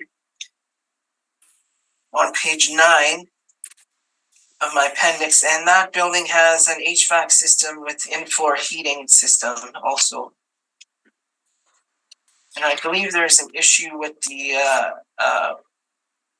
workup and the income and expense mailer that was submitted. So we're indicating an above grade floor area of 47,520, leasable area of 46,406. So on page 10 is the I just broke out the PIDs. When you look at my workup, it's reference to property identification, premise identification. So I just broke them up so we have a clear view of what we're talking about. So same with page 11. There's the 3 PIDs, and page 11 at the bottom, PID 33457 is the building section 3, which I just referenced with the HVAC. So this is a fully owner-occupied building as per their income and expense mailer submission on page 13. But they are charging themselves rent, it looks like also. So I don't know if what section is. I've lost you. What section is owner occupied, and why they would say it's fully owner occupied, and then at the same time indicate it's net rent. Because if you look on page 13 of the tenant row, they've indicated 2 owner occupied sections, and then there's also 2 that are not, but they're saying it's net, I assume. So, but they haven't included the monthly rents that they're charging on that. Page 14 is the COVID-19 supplemental questionnaire. You'll note that they're indicating that there has been no impact from COVID-19. So going back to my page 3 of the main brief, there's my comparables. All comparables are industrial storage warehouse properties such as the subject. All leases are current in relation to the reference date. Effective year build ranges from 1966 to 1999. Average wall heights range from 10 feet to 26 feet. Leasable areas range from approximately 3,800 square feet to 2,300 square feet. And net rents range from $7 per square feet to $8 per square feet. On page 4 is our workup. So again, there you see the premise IDs, and in my appendix, I've listed what those premises are referencing. Premise IDs are referencing. So we're utilizing an overall net rental rate of $7.04 per square feet and a 3.5% market vacancy. We're utilizing 3% for non-recoverable expenses and $3.85 for vacancy shortfall. This results in an NOI of $299,479. We're utilizing a cap rate of 7.4%. So this results in a rounded capitalized and assessed value of $4,047,000. Again, and I would just point out the external industry reports indicating the strong market, the strong industrial market in Winnipeg over the last number of years and the foreseeable future. And therefore, I believe that the assessed value of $4,047,000 to be fair and equitable, and I respectfully ask that the board confirm this value. And I'm open to questions. Thank you. Trevor, questions? Yes, thank you, Mr. Chair. So in in looking at the income and expense information questionnaire that was submitted, so your appendix page 12 and 13, I guess it is. If we look at page 13, it indicates the two portions of the property that are owner occupied, that being the Superior Contracting section, which is 7,200 square feet. And then the 12,900 square feet, which doesn't indicate the occupant, but it's still the same person. The other two tenants would then be arm's length tenancies, correct? Yes, but I don't know who's getting charged rent at what rate and so what amount. All I can tell you is that they're collecting $7.35 per square, $7.35 per square foot, but I don't know who's paying what. Okay, so let's look again at that appendix, page 13. So we have Casa Montessori and Orff School. So that would be more of an office tenancy with build out commensurate with such a use. Would that be fair? I would assume so. Okay, so let's flip back to your page number 2 then of the brief. So it appears that the city does have information on the leases. When I look at page number 2, subject property lease headline. Trevor, can I stop you for a second? Certainly. You don't seem to be having a problem between the two of you on the rent. With respect, Mr. Chair, I do have some adjustments to make in that regard. So I don't want to waste time here, and I'm not going to. Okay. But if I could continue briefly. Yep, continue. Thank you. So when I look at page number 2, we have indications of 3 units here, Casa Montessori and Orff, being an arm's length tenant, essentially office, quasi-office space, paying $10.50 a square foot. Steel Depot also being in the arm's length tenant in 21,990 square feet, paying a rent of $3.61 a square foot. And then the owner themselves, which is Superior Contracting, is paying a rate of $8.28 a square foot, non-arm's length, but they're paying a higher rental rate for their small portion of the property versus what the city has assigned. Is that correct? The city has that information? Yes, but not from the, I don't believe this is from the most recent income and expense mailer. So like I said, I have the income and expense mailer in there, which doesn't indicate any rents. Okay, so we have 2 arm's length tenancies and 2 spaces that would be owner occupied. Looking at the comparable leases on page number 3. So the subject property is located in the Fort Garry industrial area, correct? Yes, I believe so. Okay, and you have 12 comparables on page number 3? Yes. And only 2 of those are located in the Fort Garry area. Is that accurate? Yes. Okay, and when I look at those, that being the first one, 1249 Clarence Avenue, it's leasing at a rate of $7.27 a square foot. And then 1400 Chevrier, being towards the bottom of the list.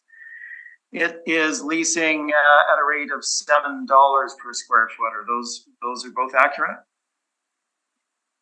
Yes. Okay. And just jumping forward, you had indicated the in-floor heating, etc., for one particular space. So if I look at, I guess beginning on your appendix, page 2, that would be the owner-occupied portion, the Superior Contracting, which is on your I lost you. appendix, page 2, is Lost the you. standalone building side of the site, if we're that way. You're back. Can you still hear me? Repeat that, No. please. Okay, thank you. So the owner-occupied building, the standalone building on the bottom of your page, appendix 2, that would be the portion of the building that has the 24-foot, or rather portion of the property that has the in-floor heating and the 24-foot wall height. Is that correct? It would be the building on page 6 of my appendix at the bottom there. Right, and that would be the standalone building occupied by the property owner, Superior Contracting, right? Yes. 7,200 square feet. So that's 7,200 square feet of the property. Is that right? Yes.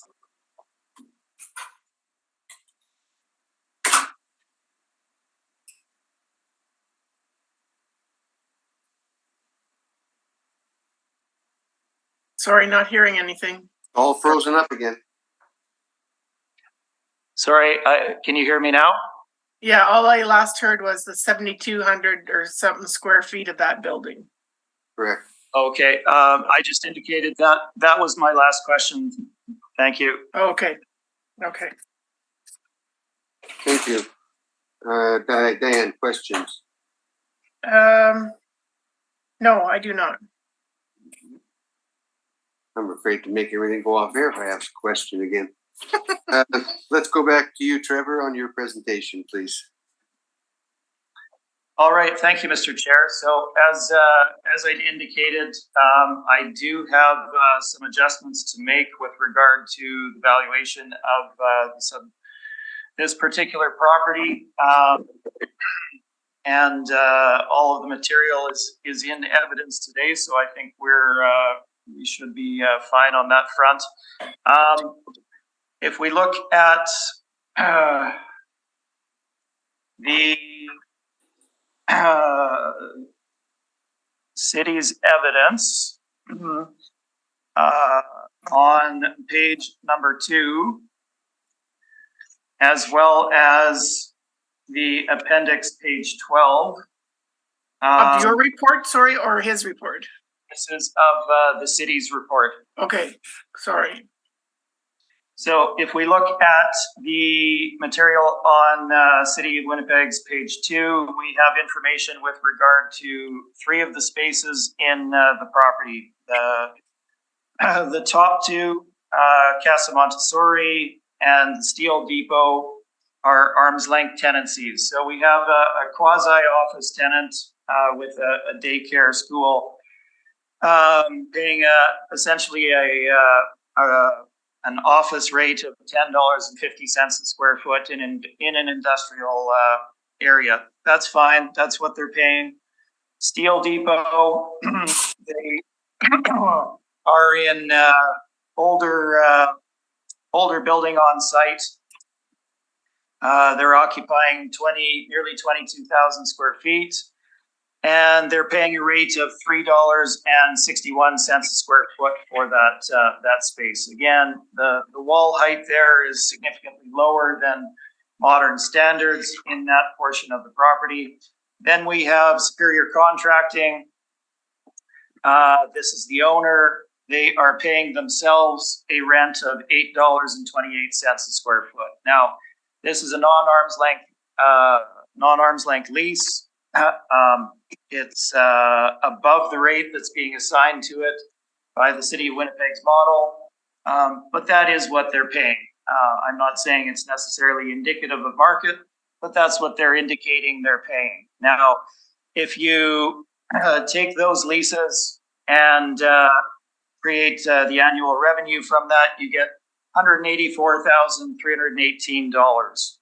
Now, there's a gap there of 12,900 square feet that isn't indicated. Now, that is also owner occupied. It would be in the older portion of the building where Steel Depot is paying $361. So what we have done is assign a rental rate of $7 per square foot to that space. As you can see, Steel Depot is paying $361. We've assigned $7 a square foot. Looking at the rents that are in the immediate area, $7 seems appropriate.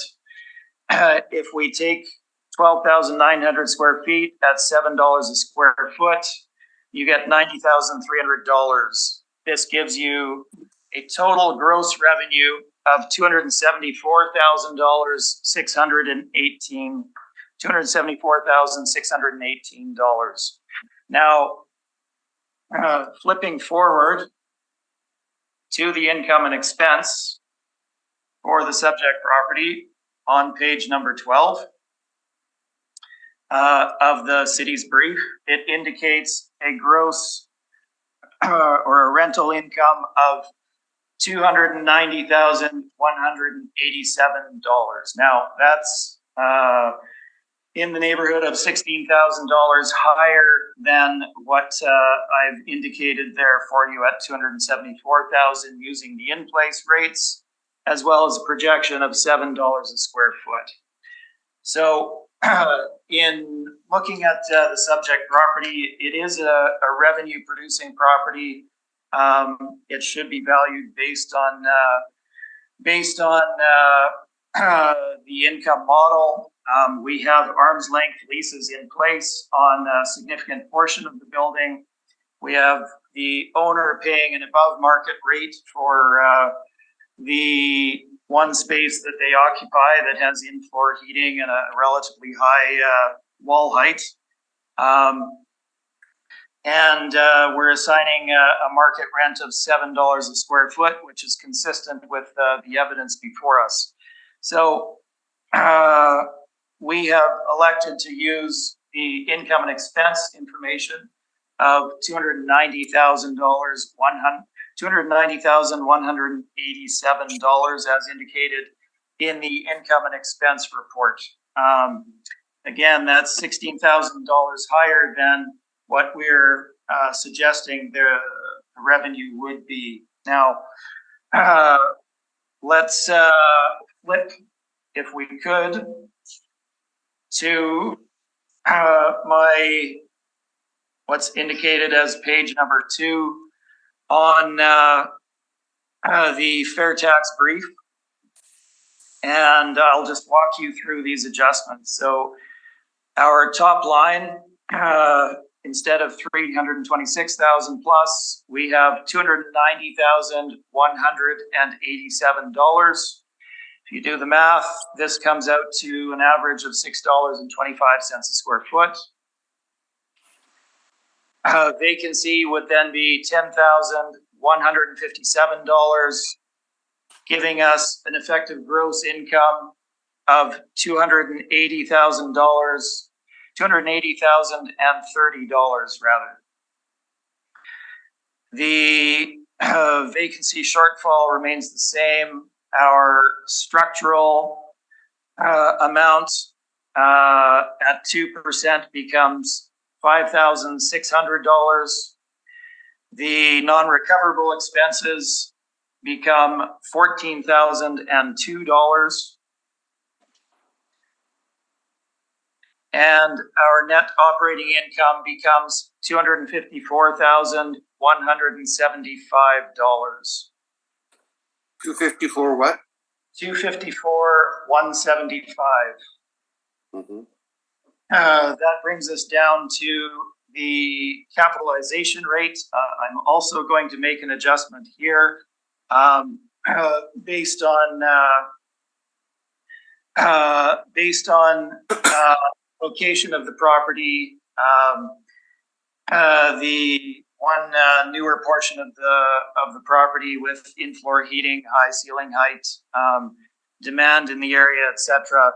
I'm actually going to adjust the capitalization rate downwards, and we do believe that the city's cap rate of 7.4% is relatively accurate for the subject. So applying a cap rate of 7.4% to that net operating income gives us a final market value of $3,435,000. If we flip forward in the brief, there are a couple of photos beginning on page number 5 of the property. So we have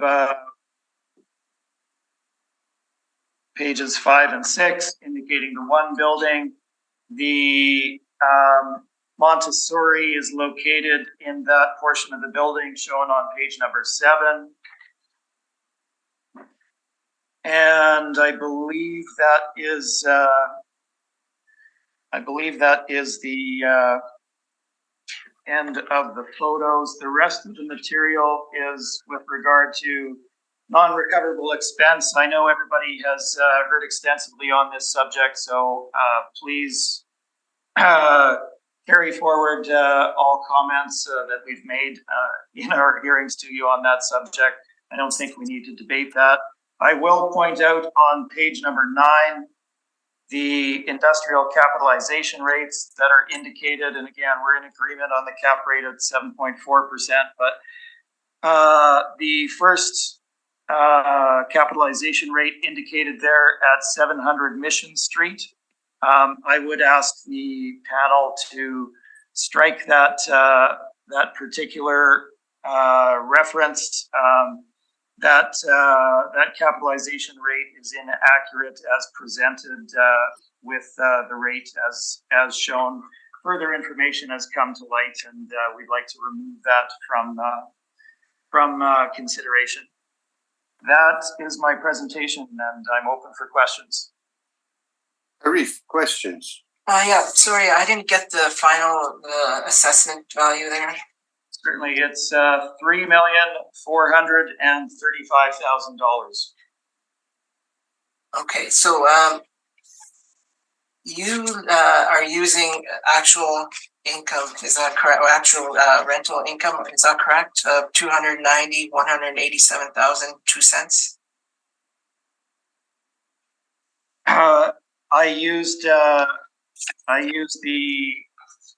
From the INE? $290,187. That's correct. Okay, and you see that they're indicating leasable space of 39,480 on that same sheet. Everything just went dead on us. Anybody back? I can hear you. I can hear you. Okay. Boardroom, can you hear us? Yes, we can. We can see that it's your connection that's slow. Mine? Yeah, like yours and the chairperson. It marks it as slow. Wow. Shall I Jeff, continue. Go ahead. continue? Okay. Mr. Assessor, yes, I do see on their sheet that they've indicated the 39,480 square feet. However, as I'd indicated when we were looking at the City of Winnipeg's brief, page number 2, we added in the additional 12,900 square feet at a rate of $7 a square foot, and still came up about $16,000 short of the 290,000 that are indicated for the property on the INE. So we went with the higher amount. Oh. Okay, so, but they are indicating $7.35 per the amount of leasable space that they indicate is leased. Is that correct? I don't know. I didn't do that calculation, but the leases, as shown, are as shown on your page number 2, and whether they've missed an amount of space that is present. No, I'm just looking at the INE. If you work out the rental income divided by their indicated leasable area, they're charging $7.35 for rent. Is that correct? Well, so this gets into a bit of theory here. So let's back up then. And I covered this off briefly when we were looking at the city's page 2. So we have 2 arm's length tenancies. One no, being that's not what I'm asking. Is the rental income that you're utilizing is right off of the income and expense mailer. Is that correct? I covered a lot of ground in answering that question, so I'd like to have a fulsome answer if we could, rather than being pinned down on one particular small portion that somewhat skews the results. So if I could continue. Carry on. All right. So as indicated on the City of Winnipeg's brief, page number 2, we have 2 arm's length tenancies.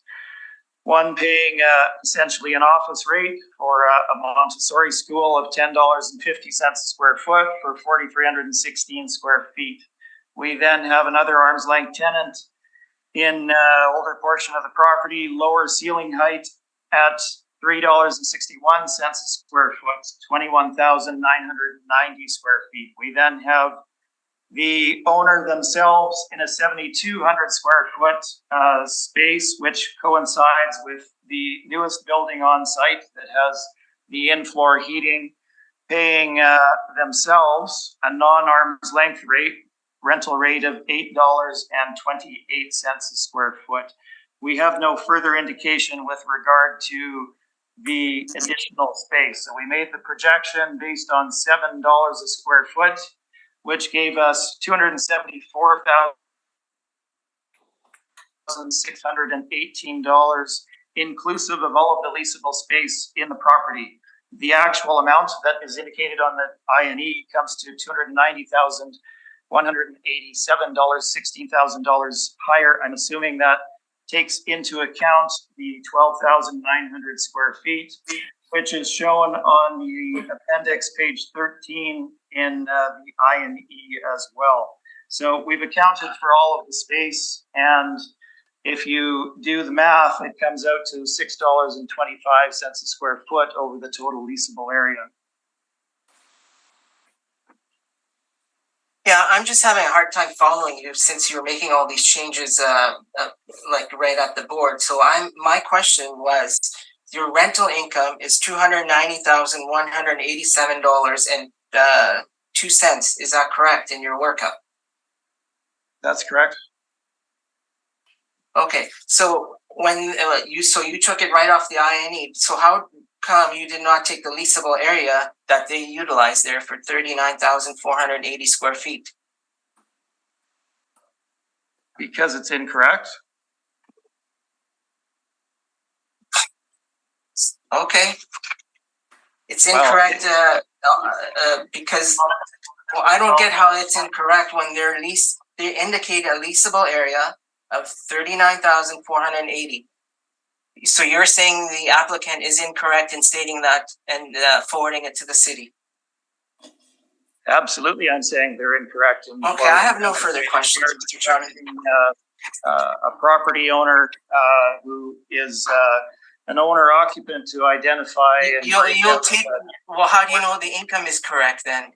If you're gonna use the income, you should be using the same leasable area, and if you use the same leasable area, the vacancy rate will change, the vacancy shortfall rate will change, but you didn't account for any of that in your workup.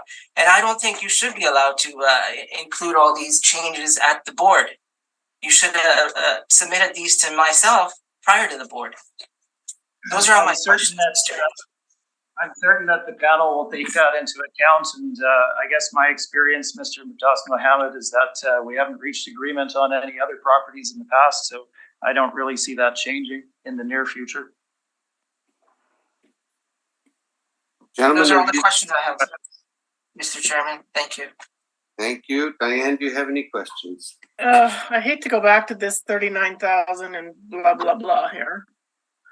But on the report that you keep referencing to what the city did on their page 3, I think it is, where it lists the 3 leases, that adds up to 29,626 square feet.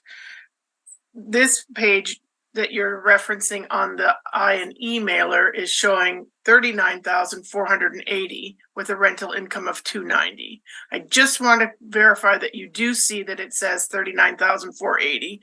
And how would we be able to know that that was a mistake when the owner or the CEO or whoever he was, what is his name, that filled this in and signed it, the comptroller or the controller, how would we know that that's a mistake? Well, so it's, and I'll try and be as clear as I can here. So when we look at the subject property, the actual amount of leasable area is not really in question. The buildings are there. It is 46,406 square feet. So that is the actual amount of leasable area for the property.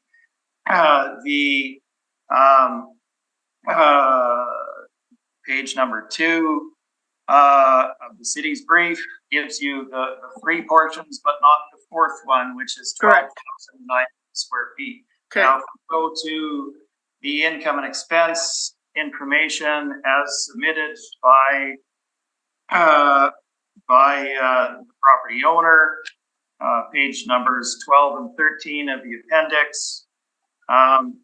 If we look at page number 13, it has all of the spaces indicated there, and it indicates that Superior Contracting is occupying the 7,200 square foot building, the newest one that I referred to, and that also the 12,900 square foot portion is also owner occupied. Now, they are paying, they're paying themselves a rent on that. If you go back and run through the math again, and I can give you the individual figures, but if you go back to the City of Winnipeg's page number 2, do the calculations, to make it annual, we come up with $184,318. Okay. Okay, thank you. $15, space of $90,000, 187. Okay, Right. Thank you. Okay, that's my only question.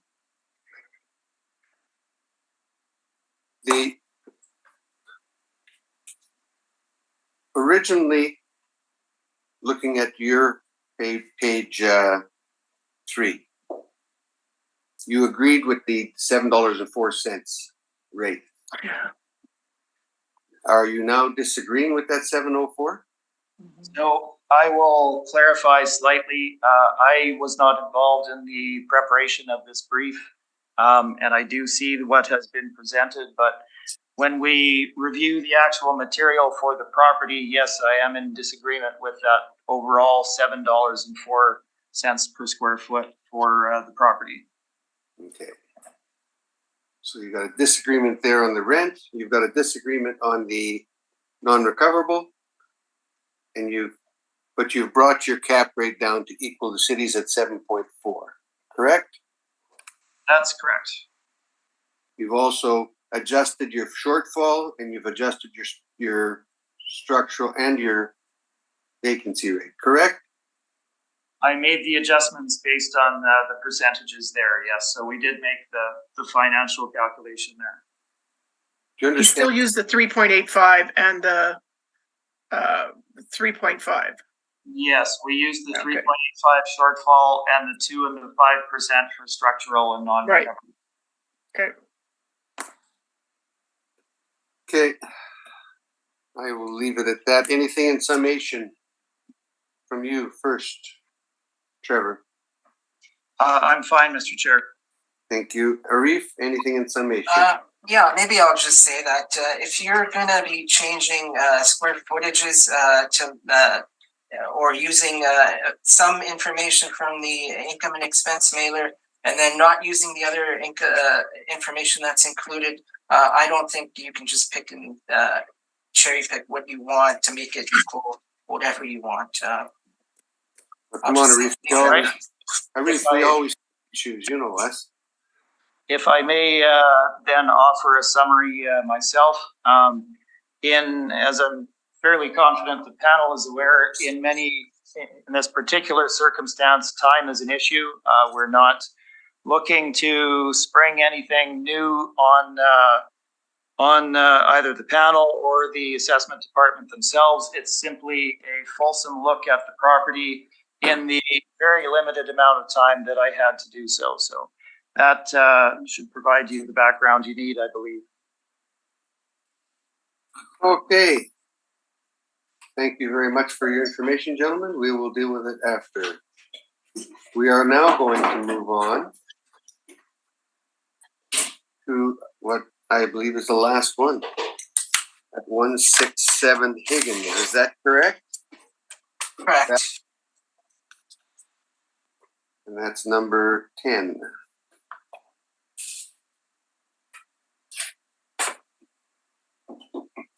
Okay, so let's jump ahead to it when you are ready, Arif. All right, thank you very much, Mr. Chairman.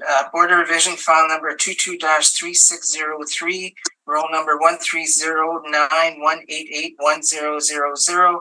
Address is 167 Higgins. I'm losing you, sorry.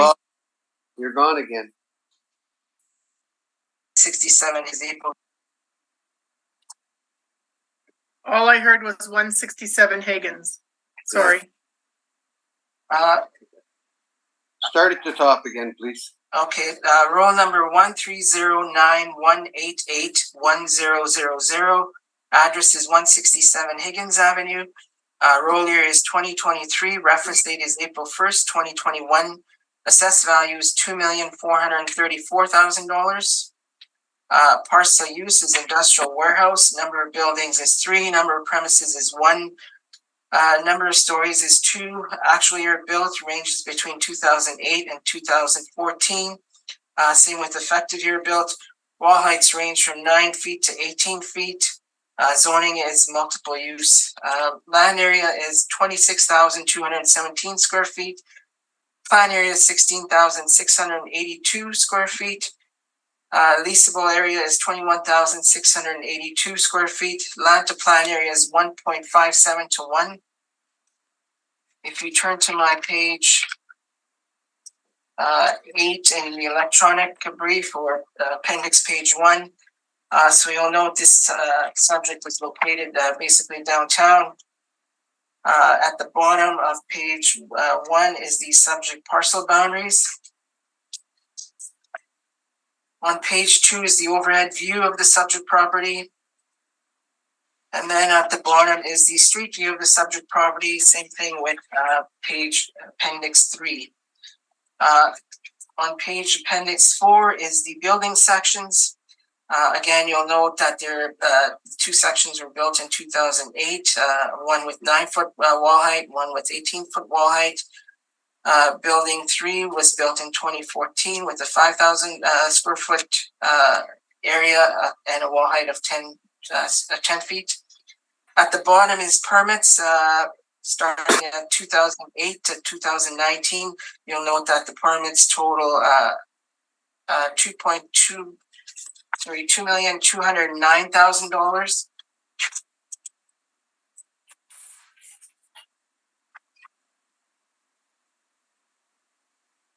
Yeah, on page 5 is the income and expense mailer that was submitted. So you'll note that they're indicating 21,800 square feet of leasable area, and they're collecting a net rent of $288,873.81. And I'll just do the calculation for you.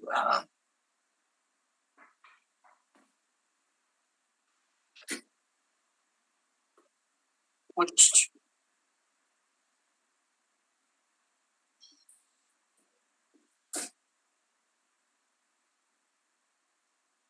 so it works out to $13.25 per square foot.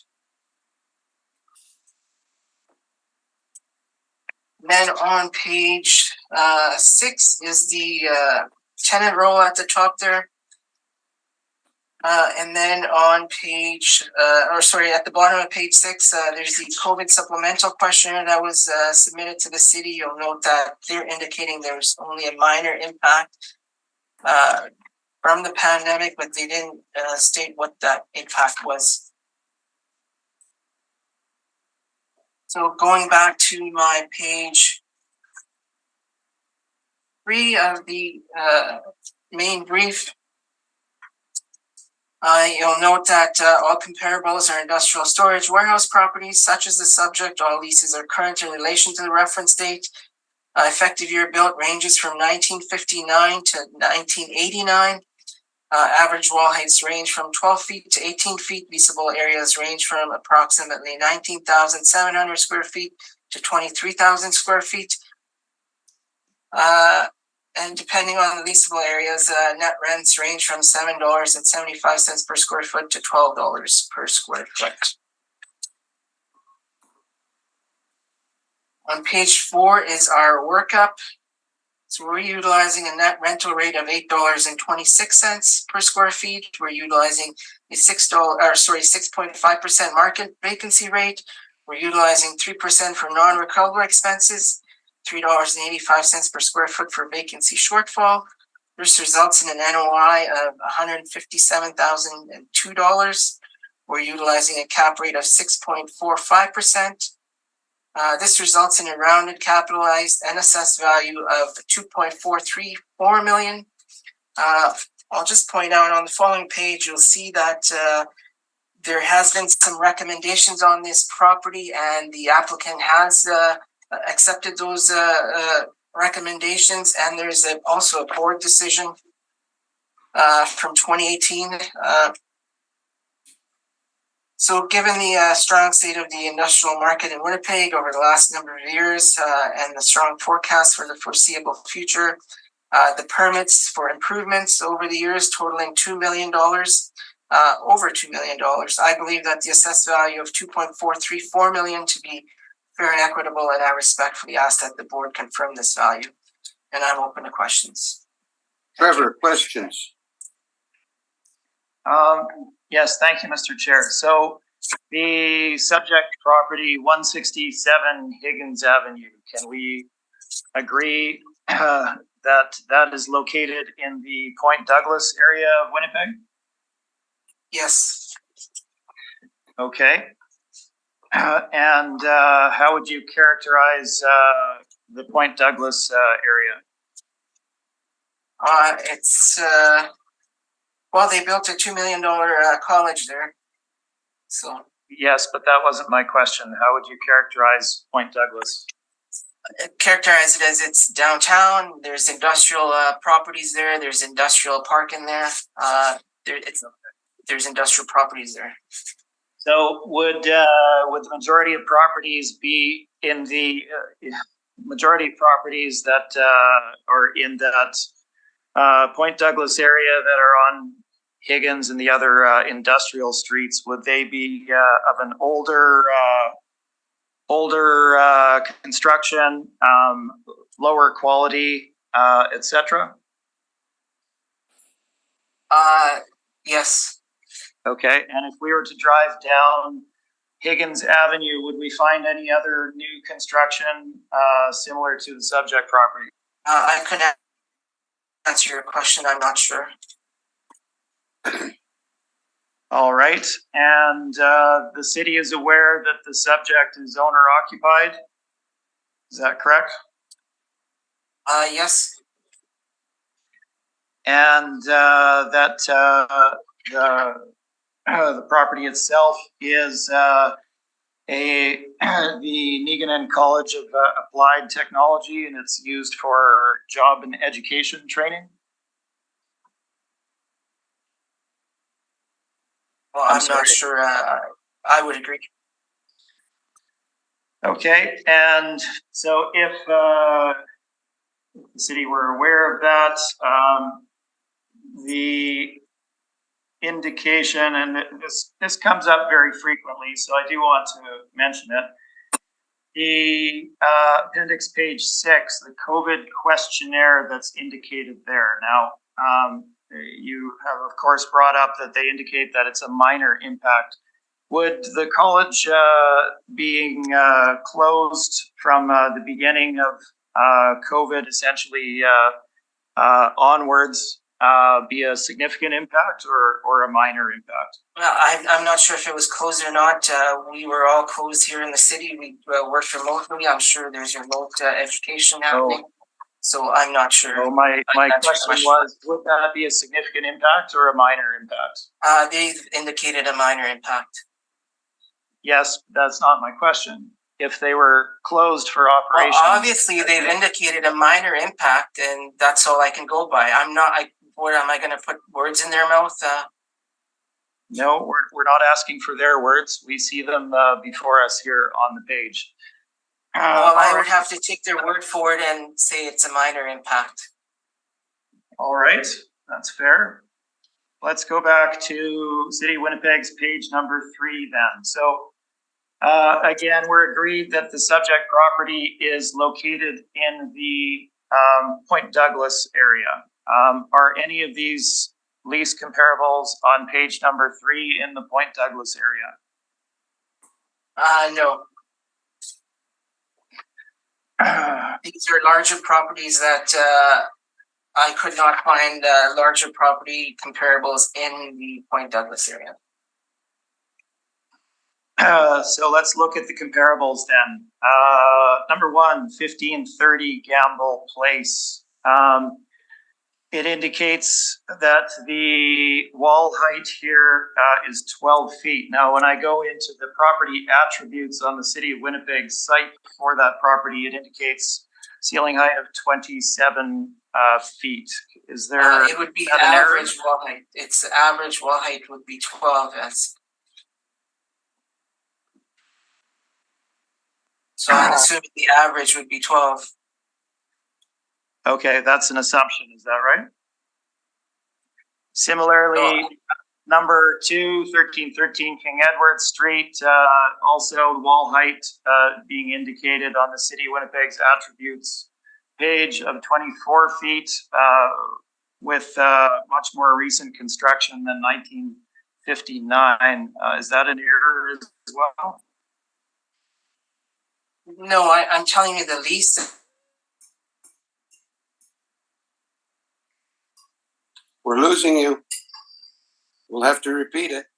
Telling you the lease in the lease in 1313 King Edward and finally 1866. Can you hear me now? Can you hear me now? Off and on. The last I heard is the lease on something or other. We have to make sure we each take our turn when we're talking. Okay, so everybody can hear me now? Just to wait till he finishes, and then when he's finished speaking, you speak. And why don't we go through me, and I'll let you know when it's your turn to talk. Let's go through the chair. Absolutely.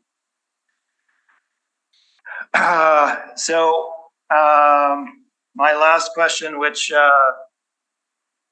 may not have come through, was 1866 King Edward Street. Again, the City of Winnipeg attributes there indicate that particular property has a You're gone. You again.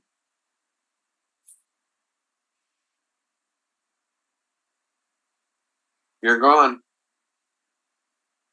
Their camera's gone too. Yeah. And the reef is frozen. Oh, they're back. Not here yet. Did you hear our question in the room? I'm sorry, I missed everything that was asked. So did I. All right, so can everybody hear me now? Yes. Yes. Okay, I'll keep it brief. 1866 King Edward Street. This is a pure later location. 3.6 acres. City of Winnipeg attributes indicate a ceiling height of 21 feet. We have land to plan area ratio 6.76 to 1. Would this be comparable to the subject? No. Okay.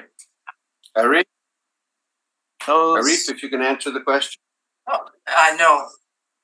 I wouldn't consider it comparable. okay. Thank Like, you. like I said, I had to go outside of the area to find 23,000 square foot comparables. Okay, and the rent there is $8.53, and the model has used a rent of $8.26 for the subject. Is that correct? Yes. Page 4, or rather appendix page 4, where it lays out the details of the property. So we have 10,000 square feet of property being 18-foot wall height. So that's 46%. The next portion at 9 feet is 7.7%, and the balance, which is 23% of the property, is at 10 foot. Would these be particularly low wall heights for an industrial property? The building section 1, I believe, is the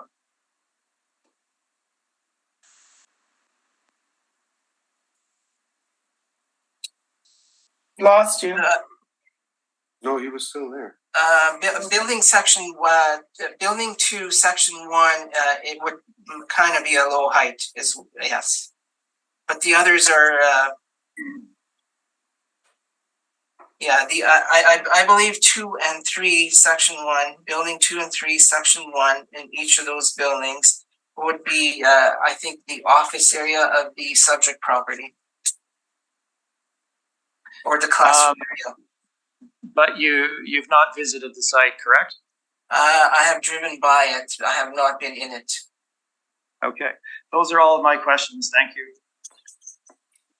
Diane, any questions? I had one, but now, of course, it's out of my mind. If I think of it, Mr. Chair, can I ask it later? You may. Thank you. If I could ask you, is this owned by the people that are operating here? Arif? Yes, I believe. Yes, it is. Yeah. It's a non-arm's length lease.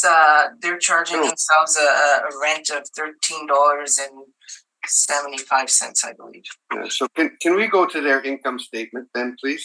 Yeah. On your page 12, I do believe. Yeah. So they're showing a rental income of $288,000. Yes. That's what they're showing that they're charging themselves. Correct. Yes. They're showing their parking income. So that gives them a $290. Yeah, the parking I believe might be student parking. Possibly. They got their hydro, they've got their water, they got their. So their NOI would be at 144, which is pretty close to what yours was, is it not? Yours was at 107. Yeah. So basically, we took theirs would work out using that. You see, security and monitoring, 985 seems very reasonable for where the location is. But I'm they got their property taxes there. Yeah, the loan interest I don't think should be included in the. No. Well, what is the loan interest? That would be for the mortgage on the place, or? I would assume so. So is it a private business? It's a college, but I don't. I'm not sure. Yeah, run by. It's got to be. It can't be a foundation.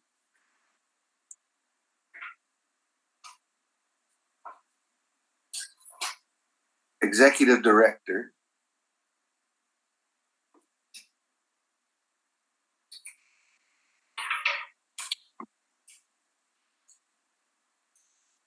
It's not run as a nonprofit, is it?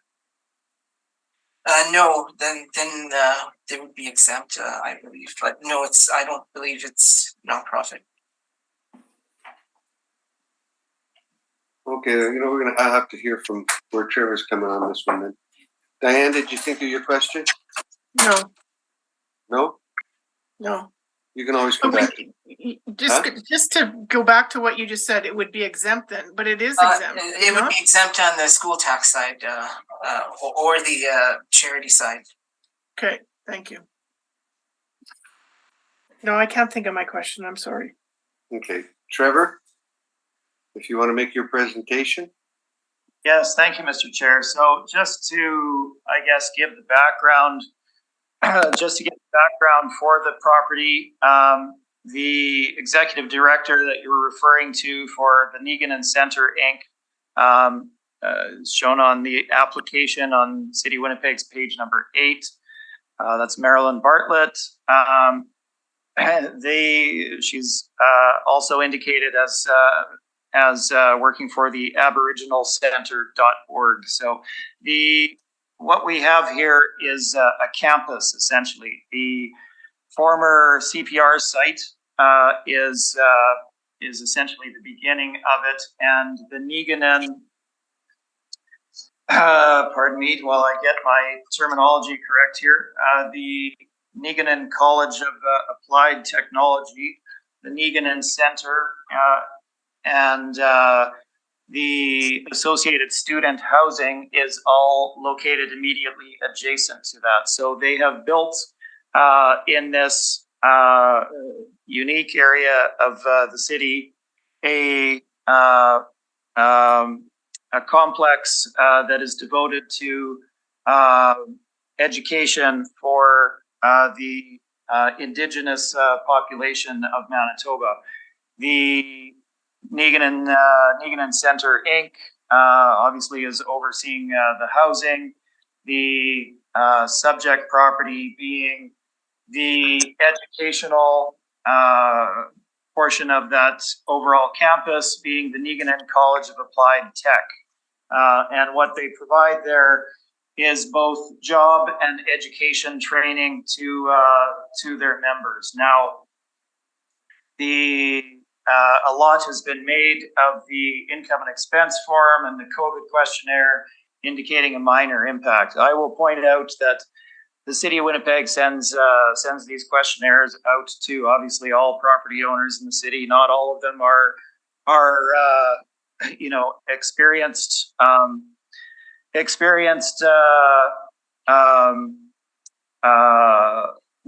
commercial property owners where they've been doing these for years.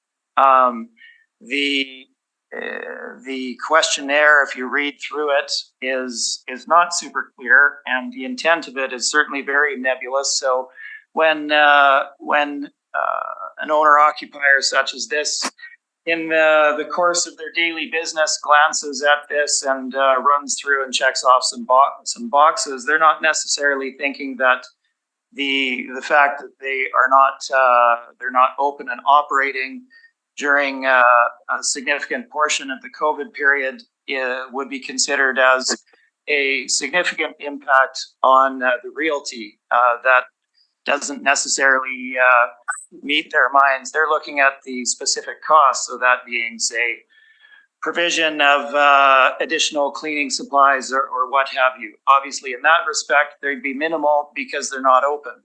So let's treat that with the amount of weight that it should receive. Let's skip forward to my brief at this point. I'll also point out that I do have some rebuttal information for the City of Winnipeg's material. You can let me know when you want to deal with that, Mr. Chair. So again, we're dealing with 167 Higgins Avenue. Properties located in the Point Douglas area. We're all aware of the challenges that the Point Douglas area faces. If we look at the built form of that particular area, We have the main street being Higgins, and if you drive down Higgins, you're looking at typically older industrial properties with significant obsolescence, a lot of wear and tear, and essentially no new construction in this area. Contributing to that, there being no new construction in this particular area is obviously the social, economic, and criminal issues that are present to a great degree in this particular area. Obviously has an impact on the desirability of the area for both tenants and property owners themselves, which has obviously a very significant direct impact on market value as well. So let's look again at the subject property. If we look at my page number 3, property was again originally built in 2008. We have a couple of sections as indicated in the City of Winnipeg's document. The 10,000 square feet of the property has an 18-foot wall height being built in 2008. It's 46% of the building. Relatively standard wall height for an older property, subject being built in 2008. It's a bit unusual. We then have a smaller portion built in 2008, 1,682 square feet at wall height of 9 feet, 7.7% of the property, and 5,000 square feet, which is 23% of the property at 10 feet. So a significant portion of the property is well below what a typical industrial space would be at. The land area for the property, 26,217, gives us a land to plan area ratio of actually 1.57 to 1, not 1.2 to 1. And as you've already heard today, the land to plan area ratio has a very significant impact on the desirability of industrial properties. Obviously, exterior loading, maneuvering, exterior storage, parking, all of these things are heavily impacted by the amount of land and indeed the layout of the property itself. So at 1.57 to 1, it's very much on the low end of what is desirable in the marketplace. Let's look at some photos beginning on page 4. These are all of the exterior for the property.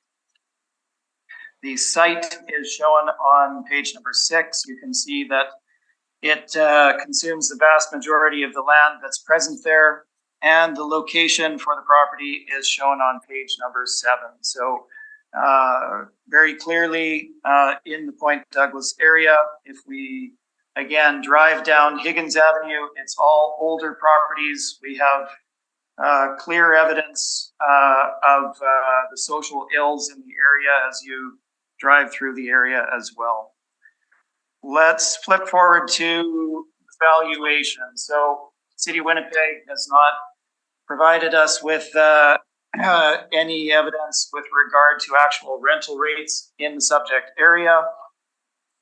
If we look at my page number 10, I will give you some comparables from the immediate area. Now, they may not be the same size, and they certainly won't be built in 2008, but this gives you an indication of what is paid on a net rental basis in the Point Douglas area. So first two comparables, 55 Mordaunt. This is a relatively new property, actually built in 1984. It's on a side street set off of Higgins, essentially up against the rail tracks. We have rents there in 2015 and 2020 of $6.41 and $6.82 per square foot. Those being gross rental rates, not net rental rates. 16-foot wall height, pretty straightforward building there. Number 68 Higgins, month-to-month rates of $6.20 gross, converted to $3.82 a square foot on a net basis for that property for 4,700 square feet. Built in 77, 17-foot wall height, right on Higgins. Number 6, 109 Higgins, 2019 year lease for $5.50 per square foot. This is the only actual net rental rate we were able to find in the immediate area. So that's the immediate area. Let's look at other comparables for the subject in terms of comparability as far as utility of the property, age, wall height, etc. Now, number 7 is property on Paramount. We have a lease for a little over 24,000 square feet there in 2018. 5-year deal at $4.85 a square foot. This is a significant multi-tenant property owned by an investor in the Inkster industrial area. $4.85 a square foot, 20-foot wall height there. Good loading capacity, etc. Not a small land to plan area ratio. Number 8, 199 Omens Creek, $5.25 a square foot for almost 21,000 square feet, built in 79, 18-foot wall height. Longer term there of 5 years as well. And then finally, we have a property on Route 90, 993 Century. This is a multi-tenant investment property built in 72, 20-foot exterior wall height, multi-tenant property. We have a 2020 year lease there at $4.60 a square foot for 18,363 square feet. Now, you're not going to find leases in the subject area of the same size, of the same age, same attributes, etc. So what we've done is show you what things lease for in the area, and then what comparable properties, comparable in terms of age, ceiling height, etc., but significantly superior properties are renting for similar spaces close to the relevant valuation date. So obviously the area itself drives significantly lower rates as shown. The rates for what I've used as comparables, although they're superior, are in and around that $5 per square foot net rental rate. Subject properties built in 2008. They've elected to build it there.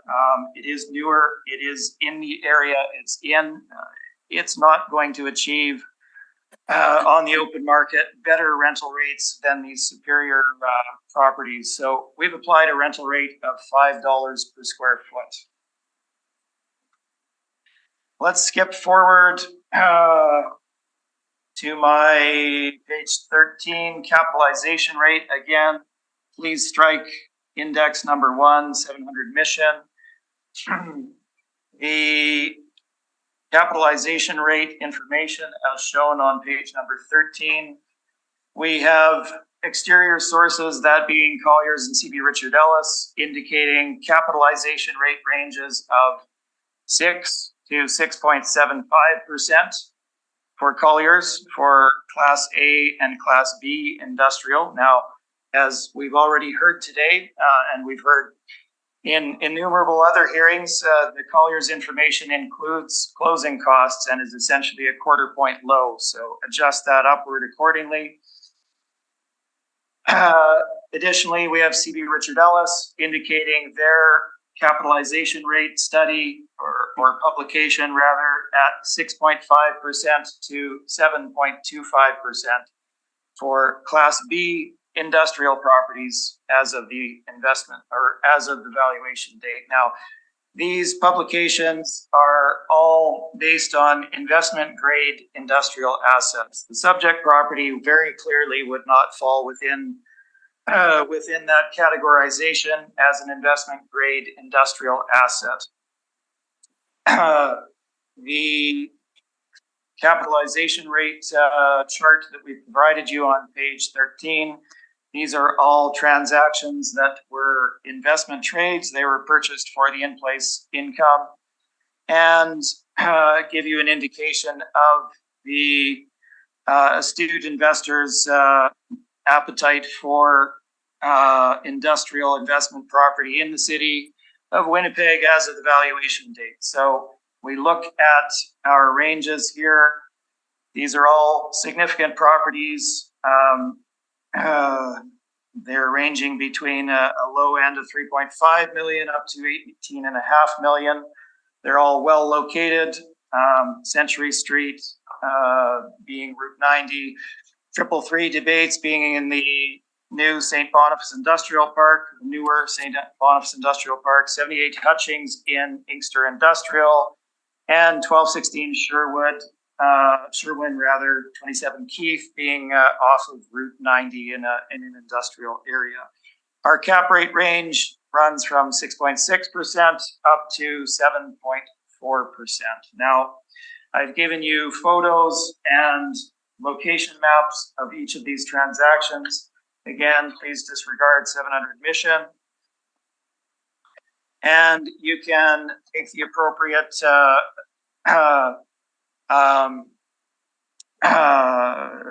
adjustment yourselves in looking at these versus the subject property. So we have applied a premium to the cap rate of 7.5%. Or rather, we're utilizing a cap rate of 7.5%, a slight premium from the upper end of the range of what the market brokers are indicating for investment grade assets, and at the top end, essentially, of the range that we have provided in our study in the document before you. We look at my page number 18. The valuation is summarized, $5 per square foot. Vacancy rate, we were using the same 6.5% as the city model, subject obviously being fully vacant over a significant portion of this assessment cycle. We have not changed the expense allowance in this case. It is 3%, and the shortfall also at $385 per square foot. Using a cap rate of 7.5%, this gives us a final market value of $1,239,000. And aside from my rebuttal, that is my presentation, and I'm open for questions. Arif, questions? Yes. So going back to your rent comparables on your page.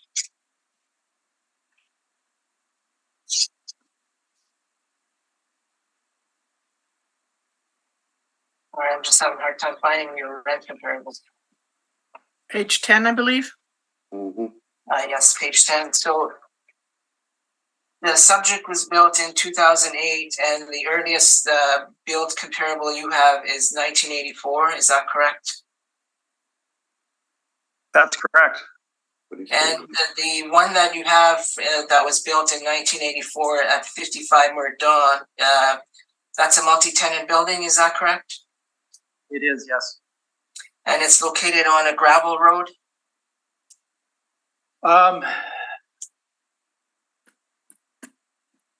No, I cannot actually say. I've been there on site. I've toured the property, but it was in the winter, and I don't recall the surface of the roadway. Yeah, the roadway is the gravel road. And then your other properties there, you've indicated gross rents. And how did you come up with net rents? Well, we used the standard methodology and made the appropriate deductions of the expenses to arrive at what the net rents would be. I will point out the gross rents in answering your question. I will point out that all of the gross rents that are presented here are well below the projected net rent that the city of Winnipeg has applied in its model. Are you saying that you had? You're gone, Arif. You'll have to repeat it. Hello? I can hear you, Marcel, but I don't even see. Oh, there he's back now on the camera. Sorry, Arif, we didn't hear you. Yeah, so now I was just asking, the the gross rents that were utilized, does the applicant have the income and expense mailers for each one of those and was able to work out the gross rent? Yes. And the one on 68 Higgins, you utilized that 3 times? There are 3 different rents, 3 different tenancies. And 2 of them are month to month? That's correct. And then 109 Higgins, are you aware that's utilized for, that is Tri-Electric, I believe, is that correct? I believe that's accurate, yes. And is that used for storage only? I do not recall the use of that particular property.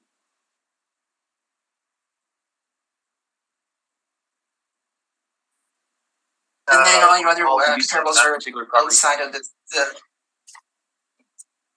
okay, and then Sorry, your comparables 7 to 9 are outside.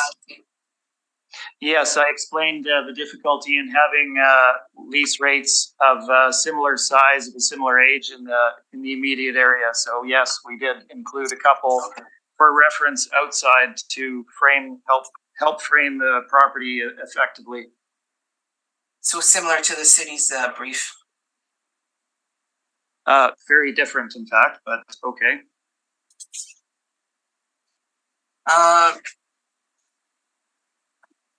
I do have cap rate evidence, rebuttal evidence I'd like to present after, but in regards to, in your professional opinion, it is your opinion that this building with $2 million in permits issued should be assessed lower than what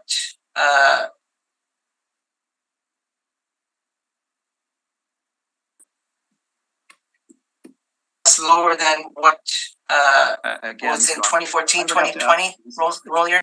Not an emergency here. Yeah, recess, Can okay. we do that? Yep, I'll go into recess. Call the meeting back to order. Yeah, so yes, my question was, Mr. Smith, in your professional opinion, you think this value should be valued closer to what it was in 2014, even if the permits of 2.2 or 2 million, in excess of 2 million have been issued. Is that correct?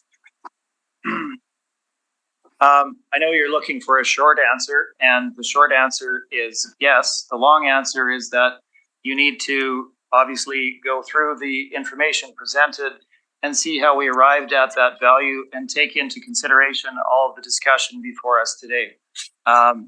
Yes, absolutely, I believe that. The reliance on permits and the cost to construct as some kind of direct translation to value by the city is misleading at best.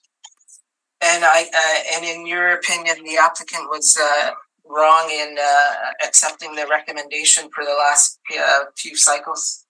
I have no comment on what the applicant did in the last cycles. I was not present, so I was not party to any of that. Okay, those are all my questions. Thank you. Diane, did you have a question? I actually do not. Okay. You've got some rebuttal, Trevor. I do, yes. Not sure if you have that before you there. Yes, we I do. do have that, yeah. All right, great. So as the assessor has indicated, and I've indicated as well, it's a challenge to find the perfect comp for this. Obviously, we're not going to find 20,000 square foot buildings built in the late 2000s in the Point Douglas area. They don't exist. There's a reason they don't exist.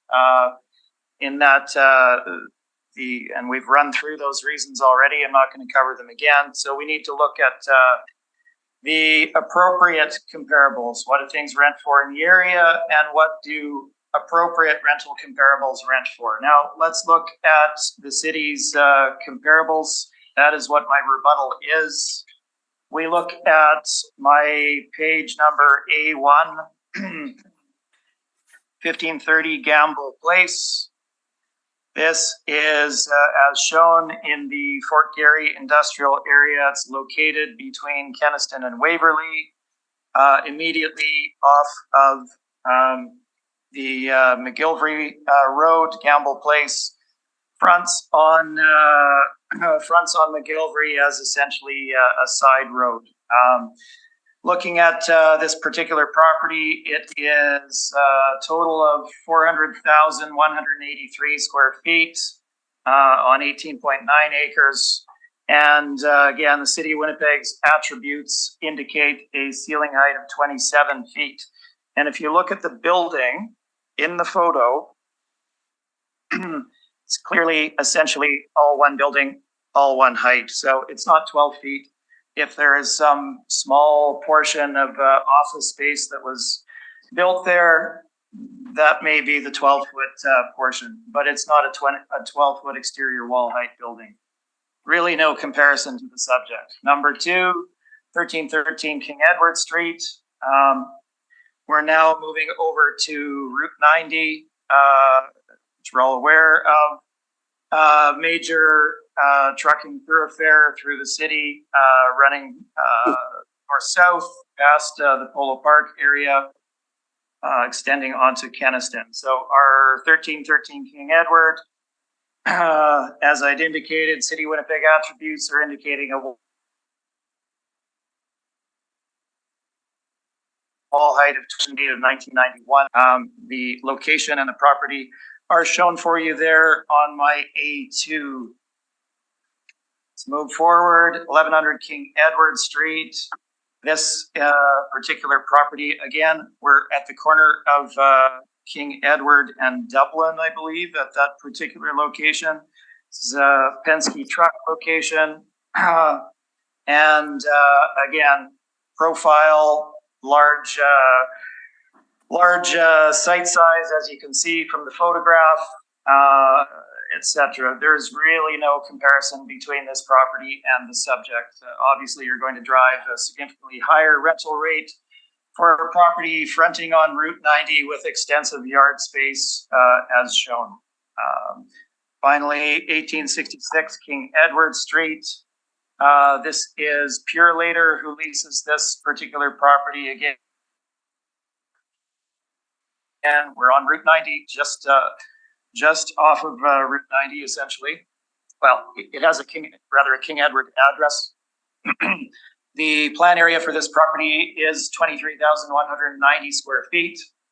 As actually a 21-foot wall height, more appropriate for a Purelator use where they're in need of racking for their parcels. Sits on 3.6 acres. So we have a land to plan area ratio of 6.76 to 1 in comparison to the 1.57, I think it is, for the subject property. So let's look at these objectives. They are vastly superior in vastly superior areas. And there truly is no comparison between them, with the exception of the size, essentially, of the properties for rent. So the rental rates that are indicated there are not appropriate for subject. And that is my rebuttal. Arif, do you have any questions of the rebuttal?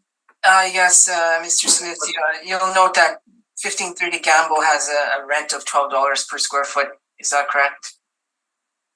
Dear so. And the city has applied no weight to that. Is that correct?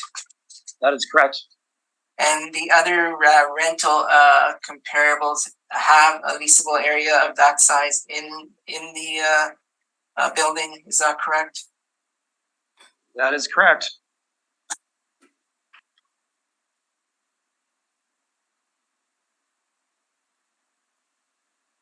We're not hearing you, Arif. Those are all my questions. Okay. Diane, do you have any questions? I do not.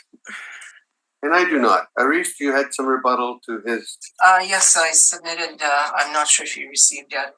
I'm just going to pull it up and see if we got it. Diane, I got it. Yeah, I got it.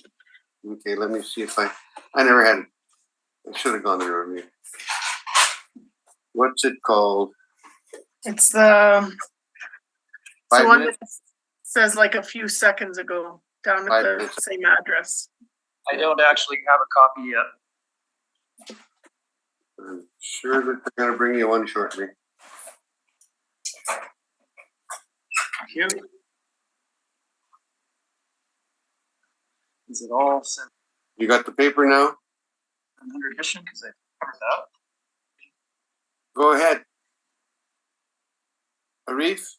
Okay, so this is just a cap rate rebuttal to Fairtax Realty. So you'll note the first cap rate that is included there is 700 emission. Now I know Mr. Smith said he's not utilizing this. I think we've already covered this ground. And Yeah, I understand, but it's in your so I'll just mention it. It's in your brief. No, I can't understand you. Yeah, it's in the brief, so I'll just speak to it. You'll note that Mr. Smith had issued a cap rate of 7.8% on it. But however, the owner is indicating that when they purchased this building on page 1 there for $2.85 million, that they utilized a cap rate of 6.1%. And on page page 1, question 15, you'll note that the owner indicates that this building is in fair condition, yet the second page, can you hear me? Sorry. Yeah, we hear you.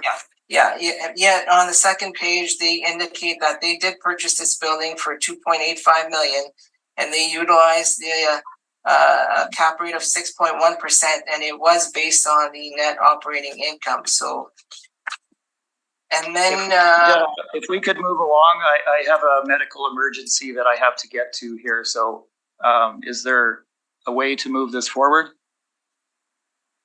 turning to the second last page of my rebuttal, you'll note that 78 Hutchings, Mr. Smith indicates a cap rate of 7.2%. However, the new owner has indicated that they did purchase this building based on the net operating income on question 32, and they utilize a cap rate of 7.0. So I'm not sure how Mr.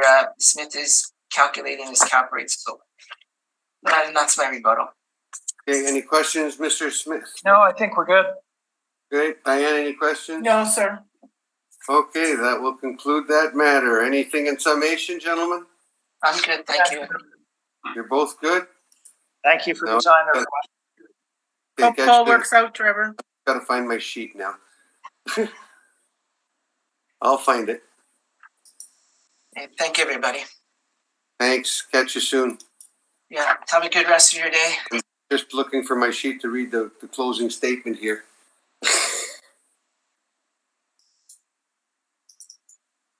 I should know it by heart by now, shouldn't I?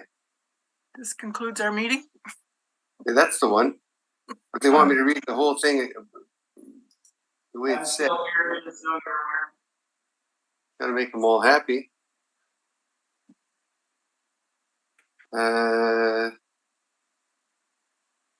We have heard all the items scheduled and this hearing is now adjourned. That's it, we're done.